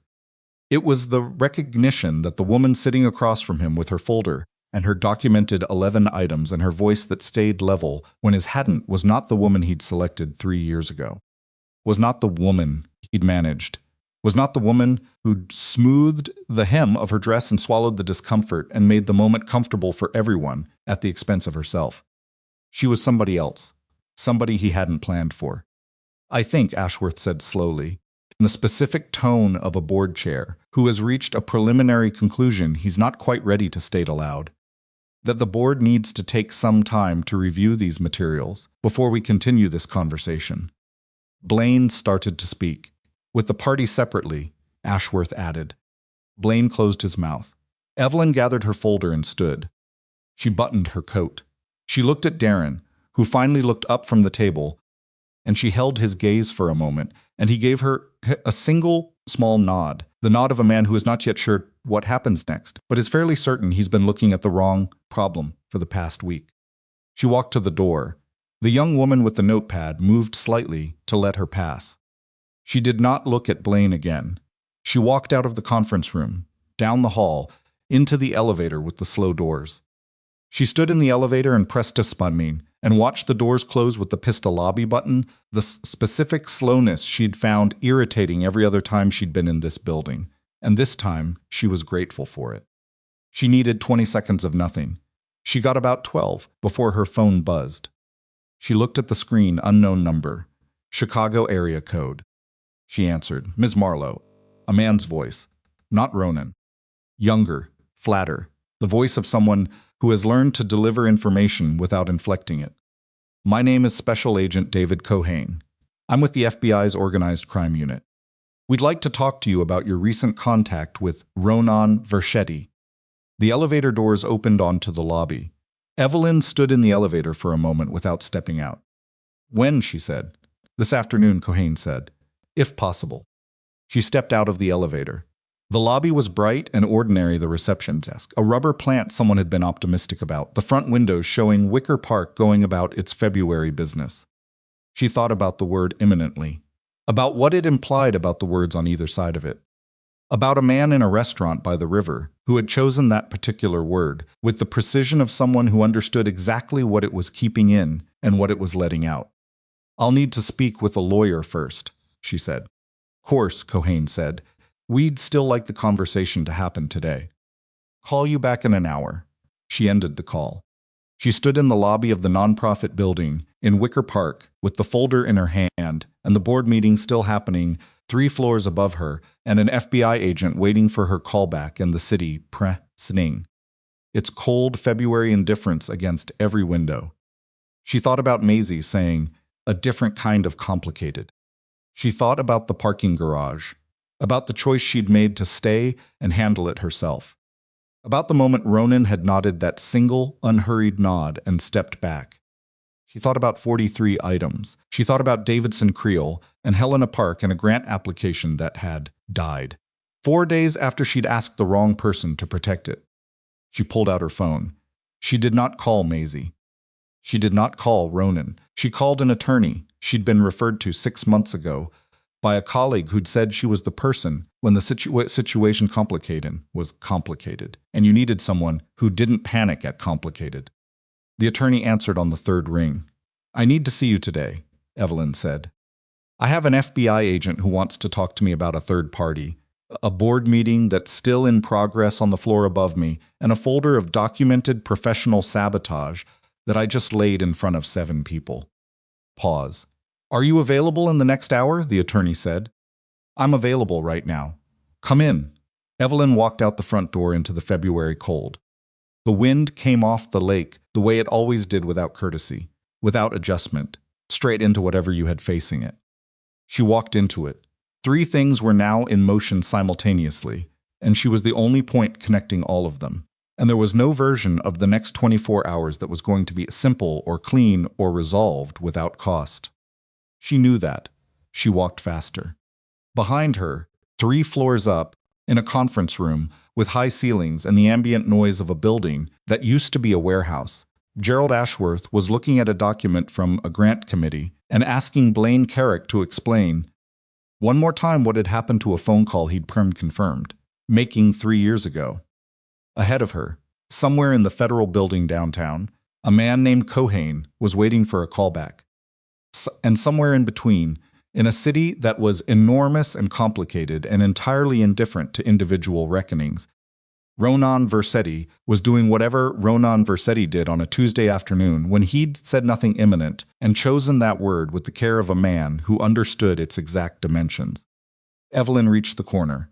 She flagged a cab. She got in and gave the attorney's address and felt the city begin to move past the windows, the old brick buildings, the bare February trees, the other cabs, the people on sidewalks who had their own complications moving through them in real time. She pressed the folder against her chest. She looked straight ahead. Cab moved, and the day, which had already been the hardest day she could remember in a very long time, was not finished with her. The attorney's name was Sandra Veitch, and her office on the 14th floor of a LaSalle Street building had the particular weight of a place where serious trouble and serious money had been meeting for decades, and had long since stopped being surprised by each other. She was 51, compact, with close-cropped gray hair, and a stillness that came spending a career in rooms where panic was the most expensive thing you could afford. She listened to Evelyn for 23 minutes without interrupting once. She asked 5 questions, all of them surgical. Then she sat back and looked at the folder on the desk between them, the way a doctor looks at an X-ray, not with emotion, with information. "Walk me through the FBI contact again," Sandra said. "From the beginning." Evelyn did. Every word.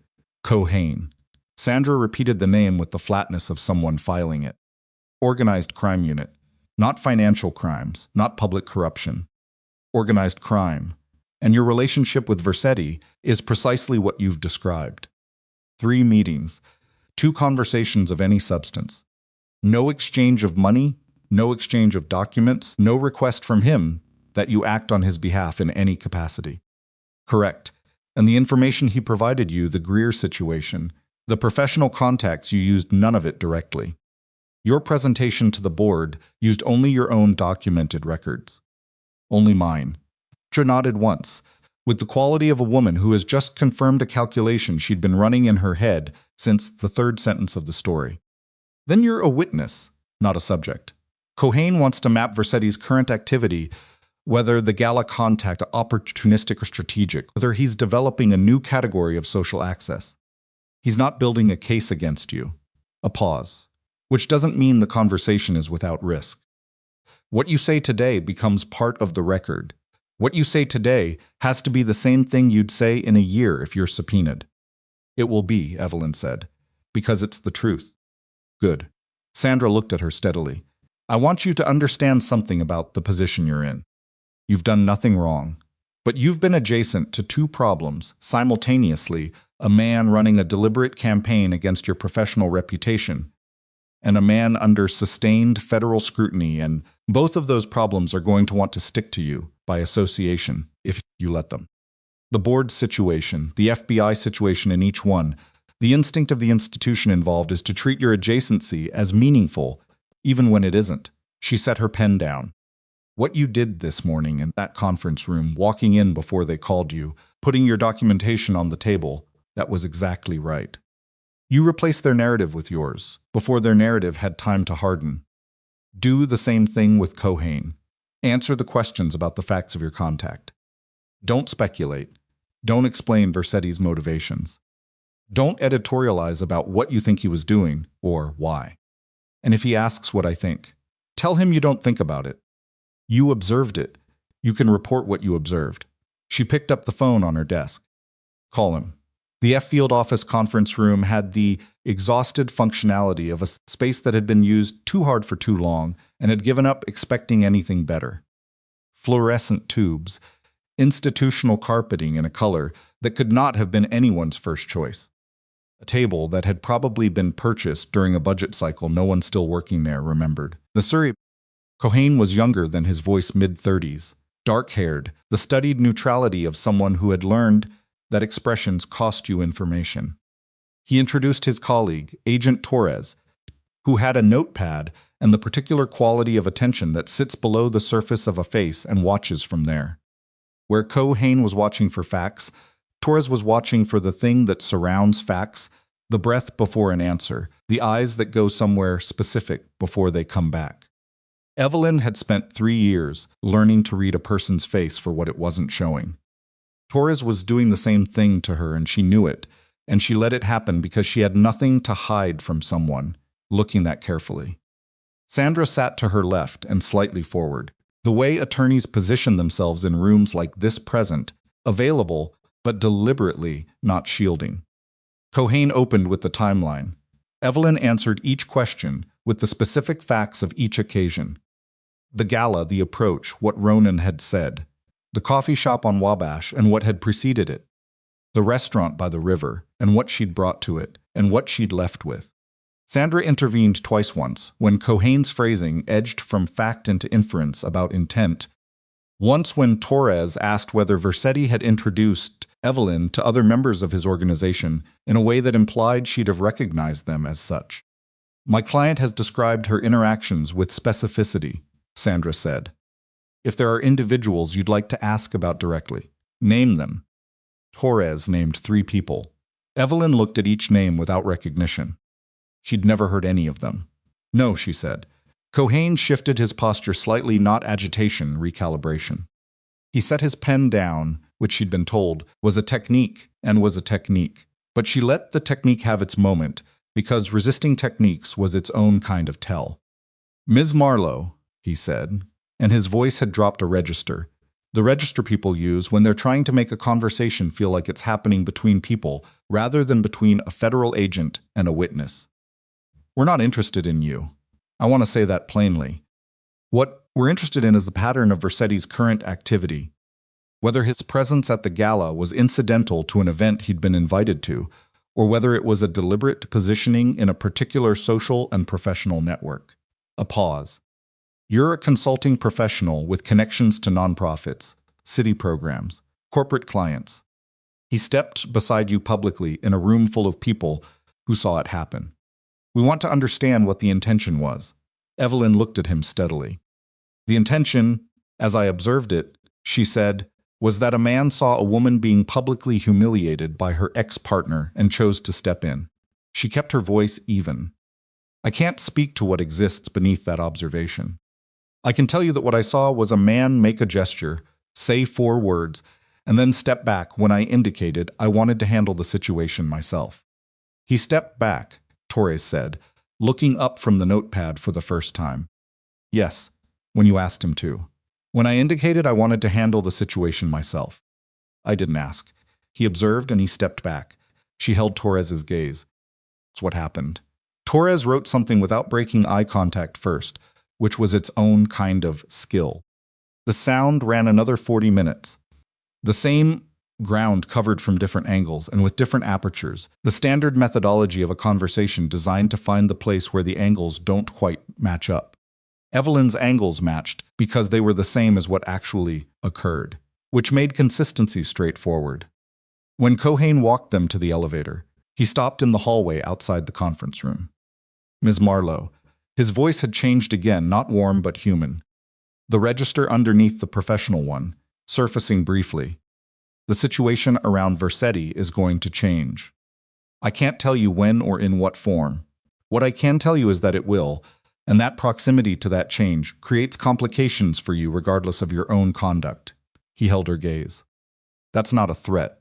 It's accurate information. I know, she said. Thank you for it. It doesn't change anything for you? She looked at him. It changes how I prepare, she said. It doesn't change the facts.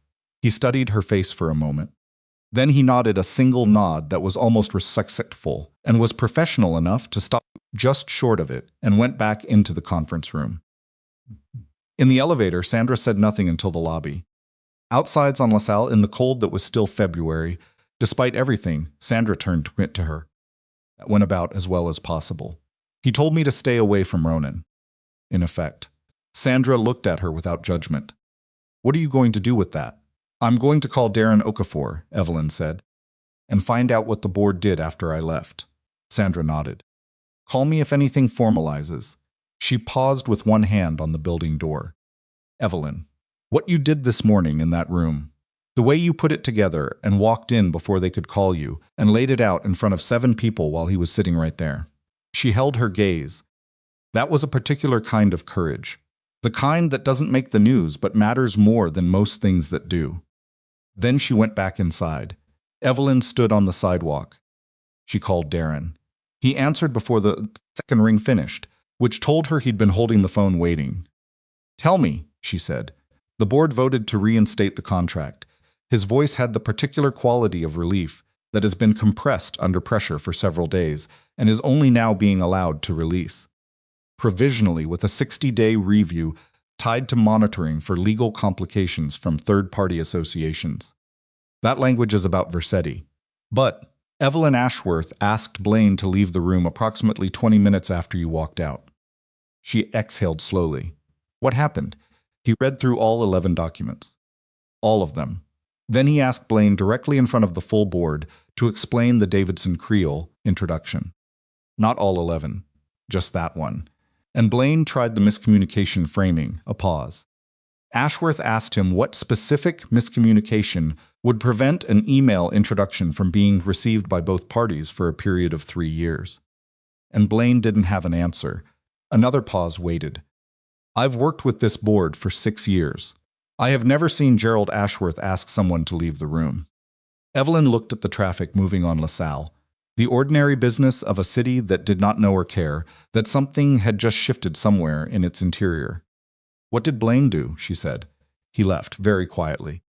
Without a scene, Darren's voice was careful, and Gerald said after the door closed, he said, that was the response of a man who has been caught, not a man who has been misunderstood. And then the board voted. She closed her eyes for 2 seconds, opened them. Thank you, Darren. Don't thank me. His voice was firm about it. I should have asked harder questions when this came to me last week. The way it was framed, the speed of it, the donor pressure, I let it move faster than I should have. A pause. I'm sorry for that. I know you are, she said. That's enough.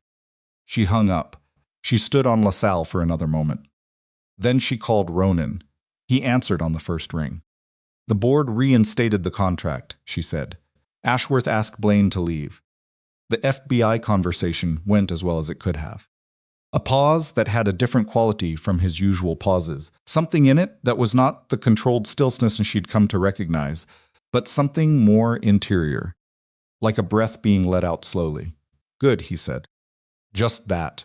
But the word carried more weight than its 4 letters. I need to come see you tonight, she said. There are things I need to say in person. Things you need to say in person, probably. I'm done having the conversations we actually need to have over phone calls and restaurant tables. All right, he said. Your place, she said. So you're not performing anything. Not the man in the restaurant with the folder. Just wherever you actually are. Pause. All right, he said again, and this time there was something different in it. Something that was not quite surprise and was not quite relief, but was somewhere in the narrow country between the two. She gave herself an hour and a half.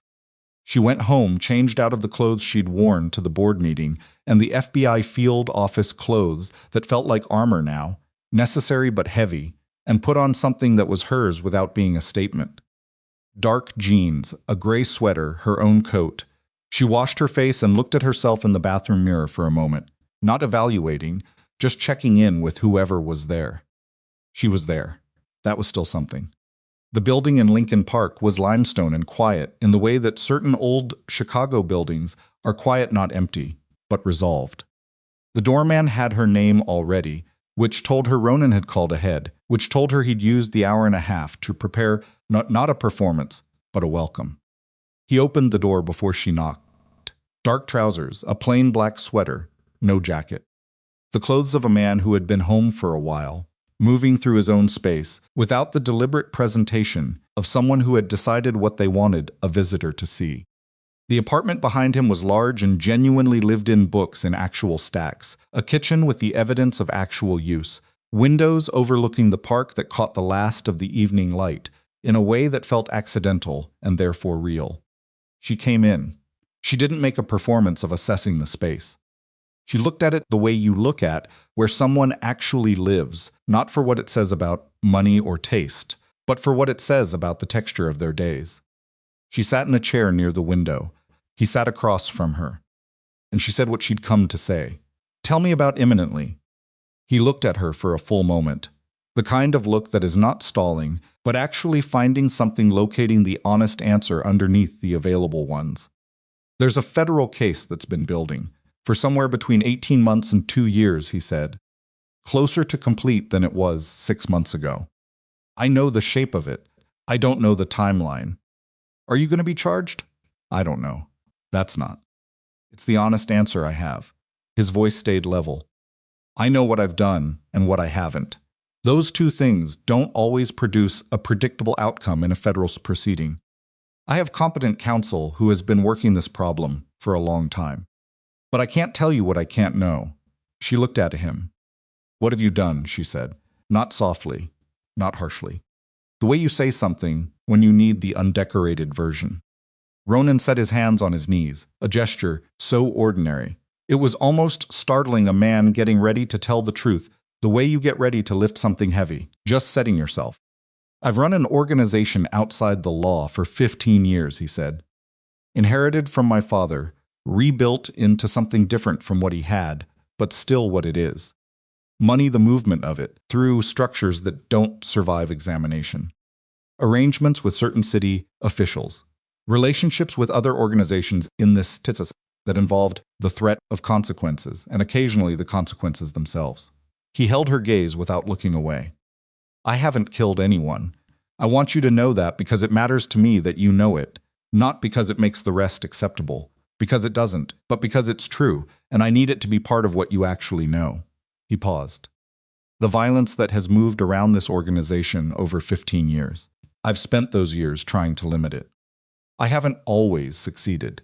People I was responsible for have done things I didn't sanction. I've had to live with those things. I still live with them. The room was quiet. Outside, the park was settling into evening, the bare trees going dark against the sky. A jogger moving along the lit path below, the city doing its constant, enormous thing in every direction. You helped me, Evelyn said. Yes, from the beginning. You positioned yourself beside me in that ballroom before you knew anything about me except what you'd observed. For what, 30 minutes? Closer to an hour, he said. I'd been watching the room. That's a habit. You catch attention because you were the only person in that room who wasn't performing belonging. Everyone else in that ballroom, the old money, the new money, the charity professionals, the politicians, they were all doing a version of the same performance. You were just there. He paused.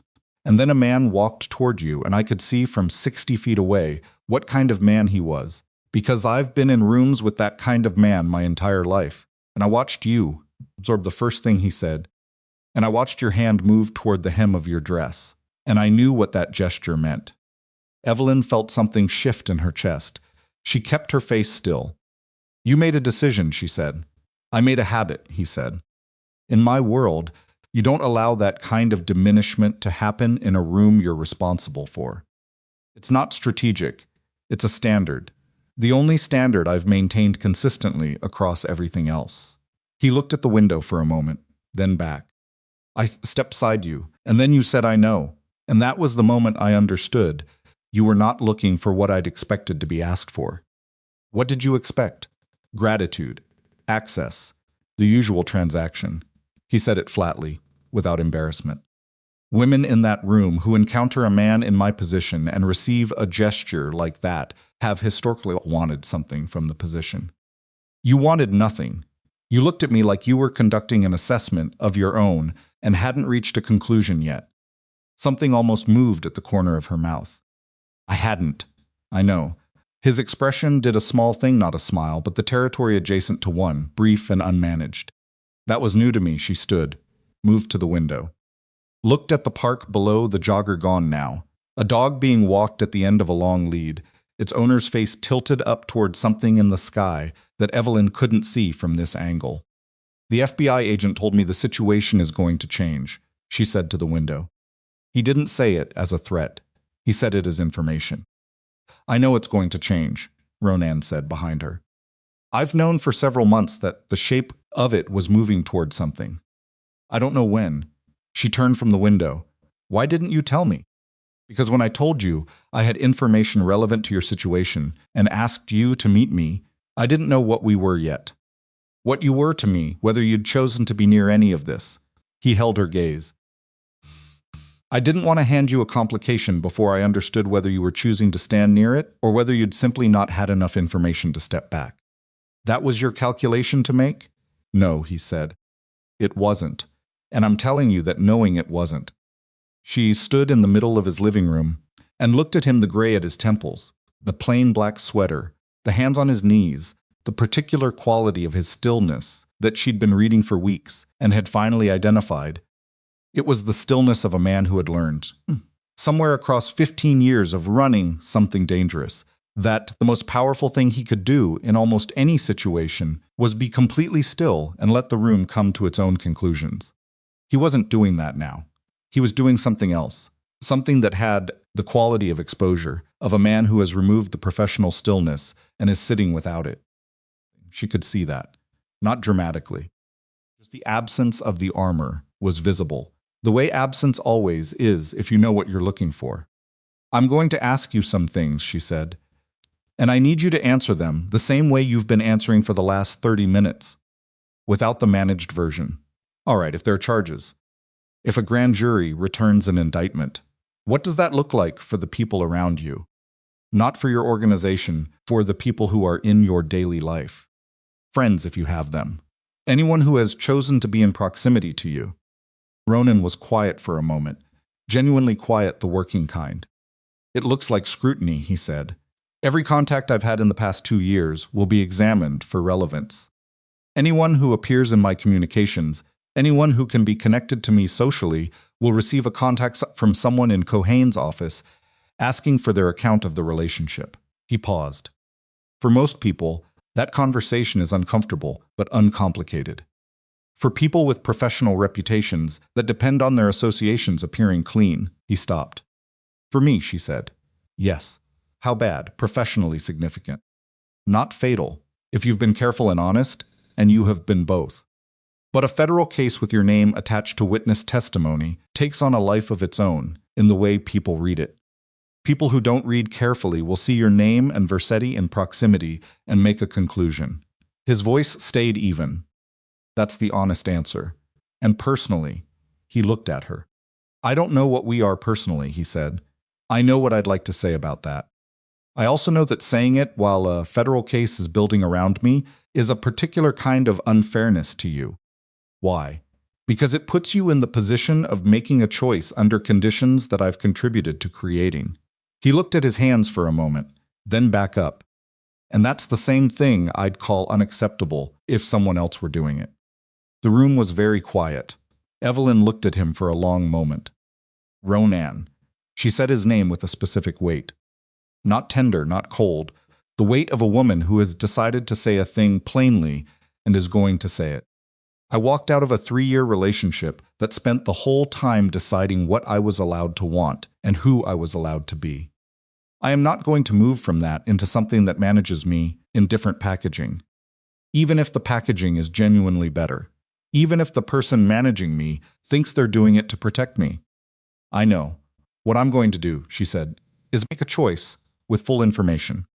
Which is what I asked you for. Which you've given me, to the extent that you have it. She moved back to the chair, sat down, looked at him directly. I'm not deciding anything tonight about what this is or what it becomes. That's not what tonight is. Tonight is me getting the information I need to decide later, with clear eyes, whether I'm choosing to be near your situation, because I want to be near you, which is a real thing that exists between us. I'm not pretending it doesn't, or because something in me is drawn to complicated things because complicated things feel like what I deserve after 3 years of being made to feel like I deserved less than simple. She paused. I need to know the difference before I decide. Ronan looked at her for a long time. That's the clearest thing anyone has ever said to me in this apartment, he said. How many people have been honest with you? In this apartment. He considered it seriously. Very few, in general. In general, he looked at the window. I pay people very well to tell me accurate information. I trust very few people to tell me true things. They're not the same. He looked back at her. You've told me true things every time you've spoken to me. Including right now. I know, she said. The conversation continued for another 2 hours. She asked him everything she needed to ask about the structure of his organization, about the specific activities the federal interest was likely focused on, about what realistic outcomes looked like across the range of possibilities. A sound like who had been hurt in proximity to what he ran, and whether he'd tried to stop it, and whether trying had made a difference, and what he thought about the difference between trying and succeeding. He answered everything. Not perfectly. There were things he said he didn't know, and things he said were not defensible and didn't try to defend, and things he said, with the particular economy of a man who has lived with difficult truths long enough to stop needing to dress them up. By the time the conversation finished, the park below was dark, and the lights along the path had come on, and the city beyond the windows was doing its nighttime version of itself. She stood to go. He walked her to the door. In the doorway she turned. The board meeting produced 11 items, she said. My records. Things I documented from inside the relationship that I didn't know I was documenting at the time. Blaine's people came back with 43 when they looked at the full scope of it. Ronan nodded. He'd seen the number. He knew what it meant. 3 years, she said, and he started before we were together. Yes, he chose me, she said. For the 3rd time since she'd understood it, and the 3rd time it tasted wrong. Like a position he wanted to hold. Yes. I need you to understand something about why that matters to what I said in there. She gestured behind her, toward the living room, toward the 2 hours of honest conversation. I am not going to let what Blaine did to me become the reason I make the next choice badly. I'm not going to move from one complicated man to another, because complicated feels familiar. And I'm not going to stay away from something real, because I'm afraid that wanting something real means I haven't learned anything. She looked at him. I'm going to make the choice when I can see it clearly. That's all I can tell you right now. That's enough, he said. She looked at him for a moment, the gray at his temples, the plain black sweater, the man who had in a ballroom stepped beside a woman he didn't know and said 4 words, and then told her she didn't need him to do it. It might take a while, she said. The clear seeing. I'm not going anywhere immediately, he said, and the ghost of something moved in his expression, not humor exactly, but the acknowledgement that the word immediately had edges and he was aware of all of them. She went home. The 10 days that followed were not quiet. Blaine's attorney sent a 12-page written response to Ashworth, addressing each of the 11 items individually. The response was well constructed and carefully worded, the professional product of a firm that handled reputation cases and understood how to reframe a pattern by attacking its components. Miscommunication, technical failure, third-party error. the ordinary friction of professional relationships operating across imperfect systems. It explained nothing satisfactorily because you cannot explain a pattern by accounting for its instances. Pattern is not the sum of its parts. It's the shape those parts make when you step back far enough to see all of them at once. And Ashworth had the documents in front of him and had already stepped back that far. Harlan Greer made a second contact to the board chair unsolicited, 3 days after the first board meeting, more urgent in its framing than the first outreach. He wanted to know what the board intended to do. He suggested that the situation was still developing. He implied that additional information about Evelyn's associations might be forthcoming. Ashworth told Evelyn about this call. When he called to inform her, the contract was being fully reinstated, without review period, effective immediately. He overplayed it, Ashworth said. His voice had the quality of a man who has been in boardrooms long enough to recognize a gambit by its smell. The second call from Greer told me more than any document either of you could have put in front of me. A man with a genuine concern raises it once and waits. A man running a campaign raises it until someone stops him. I know, Evelyn said. I owe you an apology, Ashworth said. The board moved on this faster than it should have. We let donor pressure accelerate a process that deserved more deliberate handling. I understand why it happened. Understanding why something happens doesn't make it acceptable, he said. I'm sorry, Miss Marlowe. The work you've done for this organization has been excellent. That should have been the starting point of this conversation, not the afterthought. She accepted it. She called Maisie that evening. Maisie came over with wine and rotisserie, chicken and bread. They sat at the kitchen table, the way they'd been sitting at kitchen tables together for 11 years without the television, without distraction, with the food as a reason to keep their hands occupied while they said the real things. Blaine, Maisie said. His response went nowhere. Ashworth read it and saw what it was. Evelyn pulled apart a piece of bread. Professionally, I don't know yet what the long term looks like. He didn't break any rules I can point to cleanly. What I put on the table was a documented pattern, and patterns have a way of changing how people think about a person, even when they don't produce actionable consequences. She paused. 2 people called me this week who knew Blaine professionally and asked carefully what had happened. They'd heard something through the network. They wanted my account. What did you tell them? The facts. What I had documented. What I put in front of the board. She looked at the table. I didn't editorialize. I didn't perform the injury. I just told them what the document showed. Maisie nodded slowly. And Ronan. Evelyn told her about the Lincoln Park apartment. All of it, the 2 hours. What she'd asked. What he'd answered. What she'd said in the doorway. Maisie listened without interrupting, which for Maisie was its own form of respect. When Evelyn finished, Maisie was quiet for a long moment. He told you he hasn't killed anyone, she said. Yes. And you believed him? Yes. Why? Evelyn thought about it honestly. Because he said it the way people say the things they most need to be true. Not like a defense. Like a line he's drawn between himself and the things that surround him that he's been holding for 15 years because it's the one thing he couldn't live with crossing. She paused. I could be wrong. I know I could be wrong, but I don't think I am. Maisie looked at her for a long moment. The FBI. Cohane said the situation will change. He said it as information. It's also a warning. I know it is. Evelyn met her eyes. Maisie, I know what I'm near. I'm not pretending I don't know. I'm not romanticizing it or making it smaller than it is to make myself comfortable with having chosen it. She paused. I haven't chosen it yet. I've told him I need to see it clearly before I decide. But I'm not going to let the fact that it's complicated be the reason I walk away from something that might be real. Maisie was quiet. 3 years ago, Evelyn said, I stayed in something that was hurting me because I'd convinced myself that leaving was the complicated choice. That staying was simpler.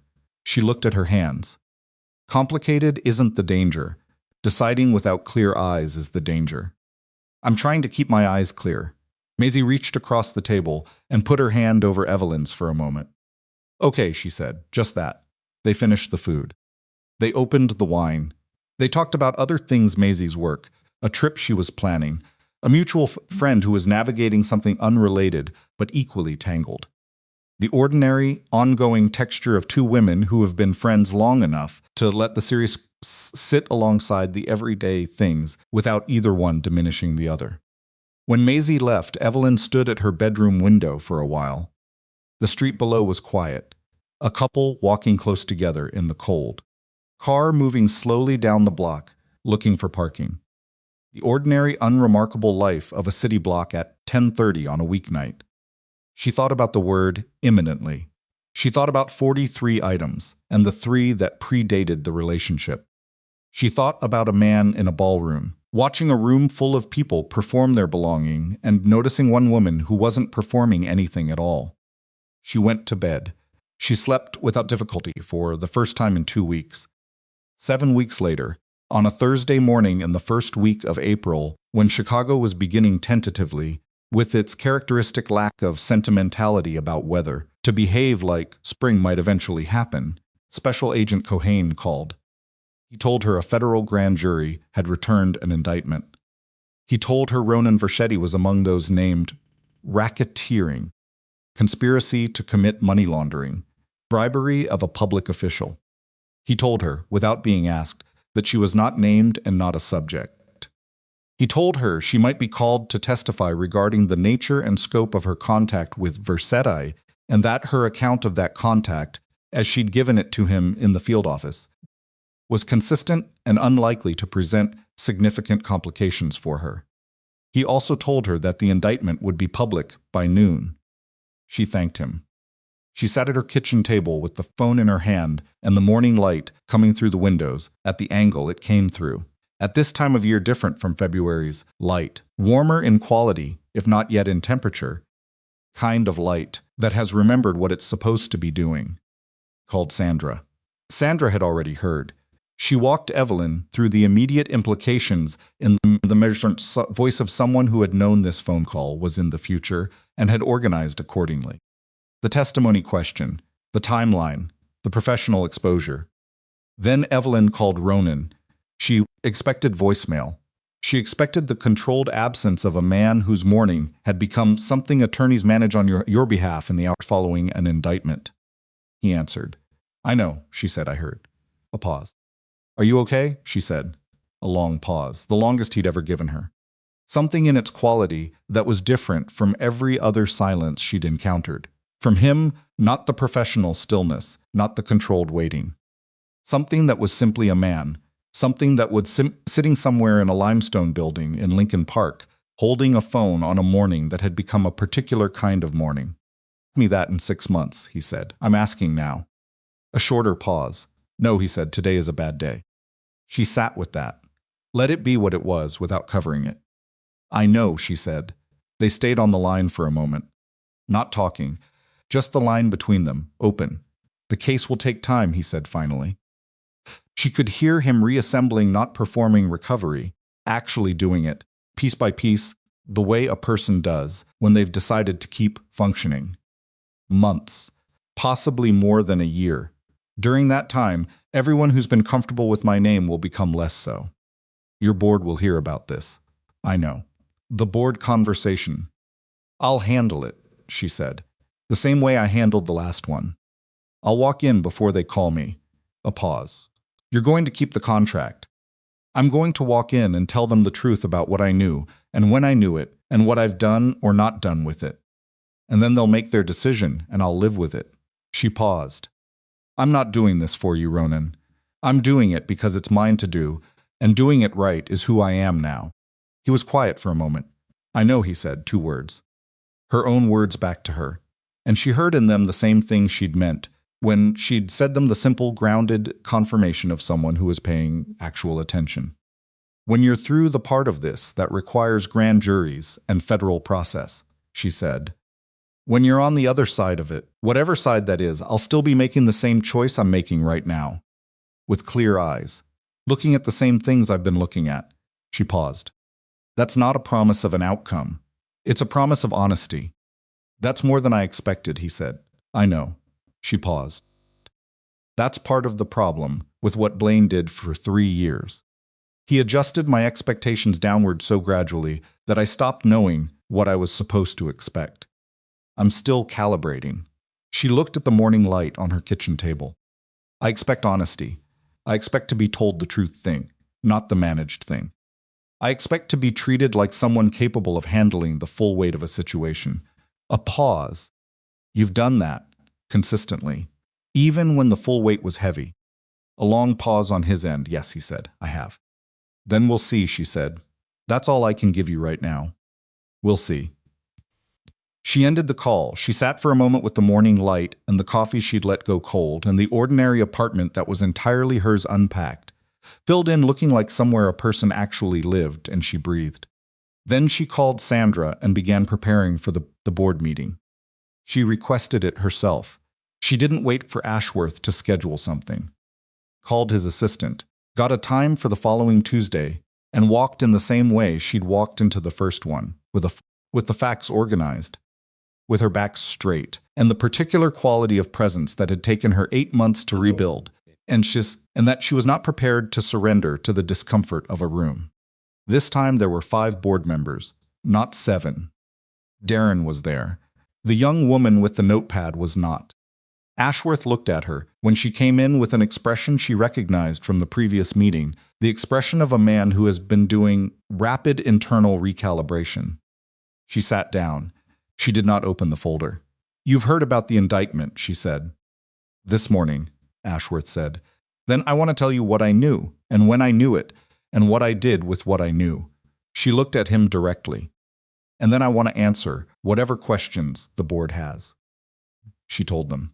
All of it, accurately, and without editorializing the nature of each contact with Ronan, the FBI conversation, and what Cohane had told her about the federal interest, the choice she'd made to remain in limited contact with full awareness of what that contact entailed, and the decision she'd made at every point to use only her own documented evidence in every professional context.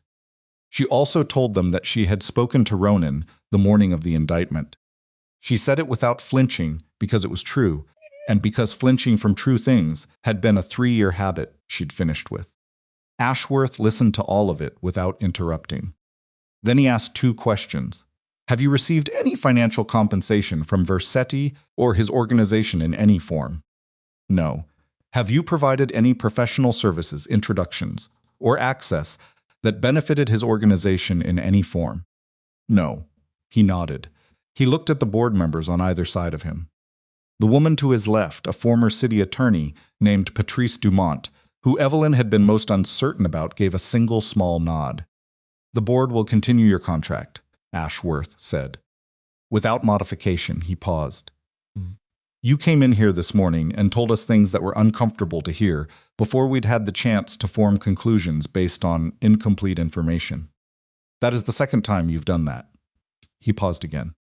I'd like it noted in whatever informal record exists of this conversation that I consider that quality rare and that the board is fortunate to have encountered it. Evelyn looked at him. Thank you, she said. She stood. She walked out of the building into April air that was genuinely different from February's, but with the particular quality of cold that means something warmer is coming. The city has turned some interior corner. It turns every year, whether you're paying attention or not. She stood on the sidewalk. She did not call anyone.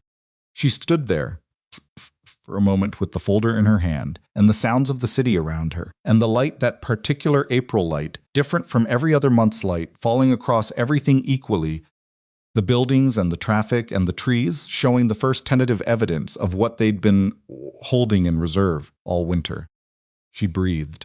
Then she started walking. 3 weeks later, Evelyn stood in her bedroom in the burgundy dress. She'd hung it back in the closet after the first gala 8 months ago with the particular care of something that mattered. It had hung there through everything, the 11 items, the 43 items, the board meetings, the FBI field office, the Lincoln Park apartment, the indictment, the April sidewalk. Through every version of the past 8 months, it had been there, not as a symbol she returned to for comfort, but as a fact. A thing that existed.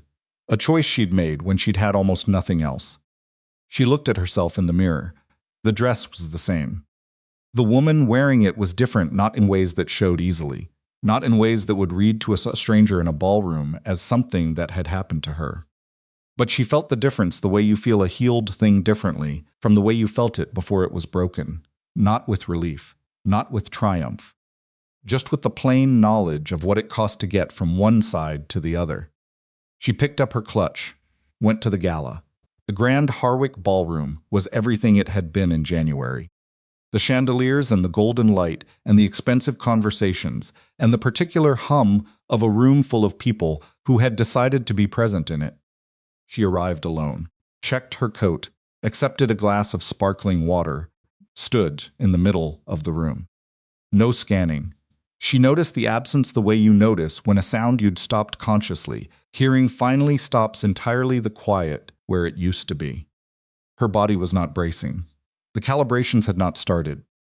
She was simply standing in a ballroom in a burgundy dress, at a charity gala in April, and the room did not require anything from her that she was not prepared to give. She found Darren. She spoke to the woman who ran the city workforce program she'd met at the nonprofit, who was there with a colleague she introduced Evelyn to with genuine warmth, the introduction of someone who has decided another person is worth knowing. She had a conversation about urban housing policy with a man whose name she didn't catch and whose ideas were interesting enough that she didn't mind not catching it. She was in a conversation near the east wall, the one with the long mirror running its length, when she felt her phone buzz in her clutch. She excused herself briefly, looked at the screen. Ronan. Text. How is it? She looked at the message. Looked at the room around her. The chandeliers doing their impartial work on everyone beneath them. Darren laughing at something across the room. The couple near the bar who had the look of people enjoying themselves without performing it. She typed exactly what it was. But I'm not. A pause. Then, good. She put the phone away. She turned toward the mirror. Her own reflection came back to her from the length of the east wall, the dress, the shoulders, the face of a woman who had walked through the past 8 months, the way you walk through something that requires walking through, not gracefully, not without cost, not with any guarantee of what was on the other side, but without stopping. Her hand moved, the hem of the dress, the old reflex still present, still wired into the muscle memory of 3 years.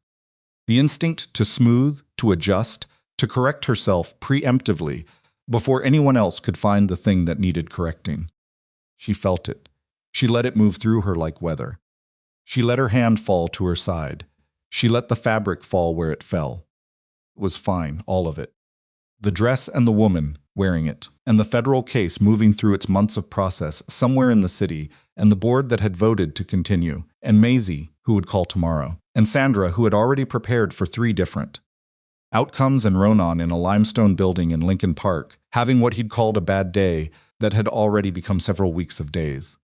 All of it was complicated and real and expensive and hers. She turned back to the room. She walked into it, not toward anyone, not away from anyone, not performing any version of a rival. She walked the way she'd been learning to walk for the better part of a year, like a woman who has decided where she is going and trusts that the destination is worth the walking. The chandeliers threw their light across everything equally, the way light does when it has no preference and no agenda. She lifted her glass. She stayed.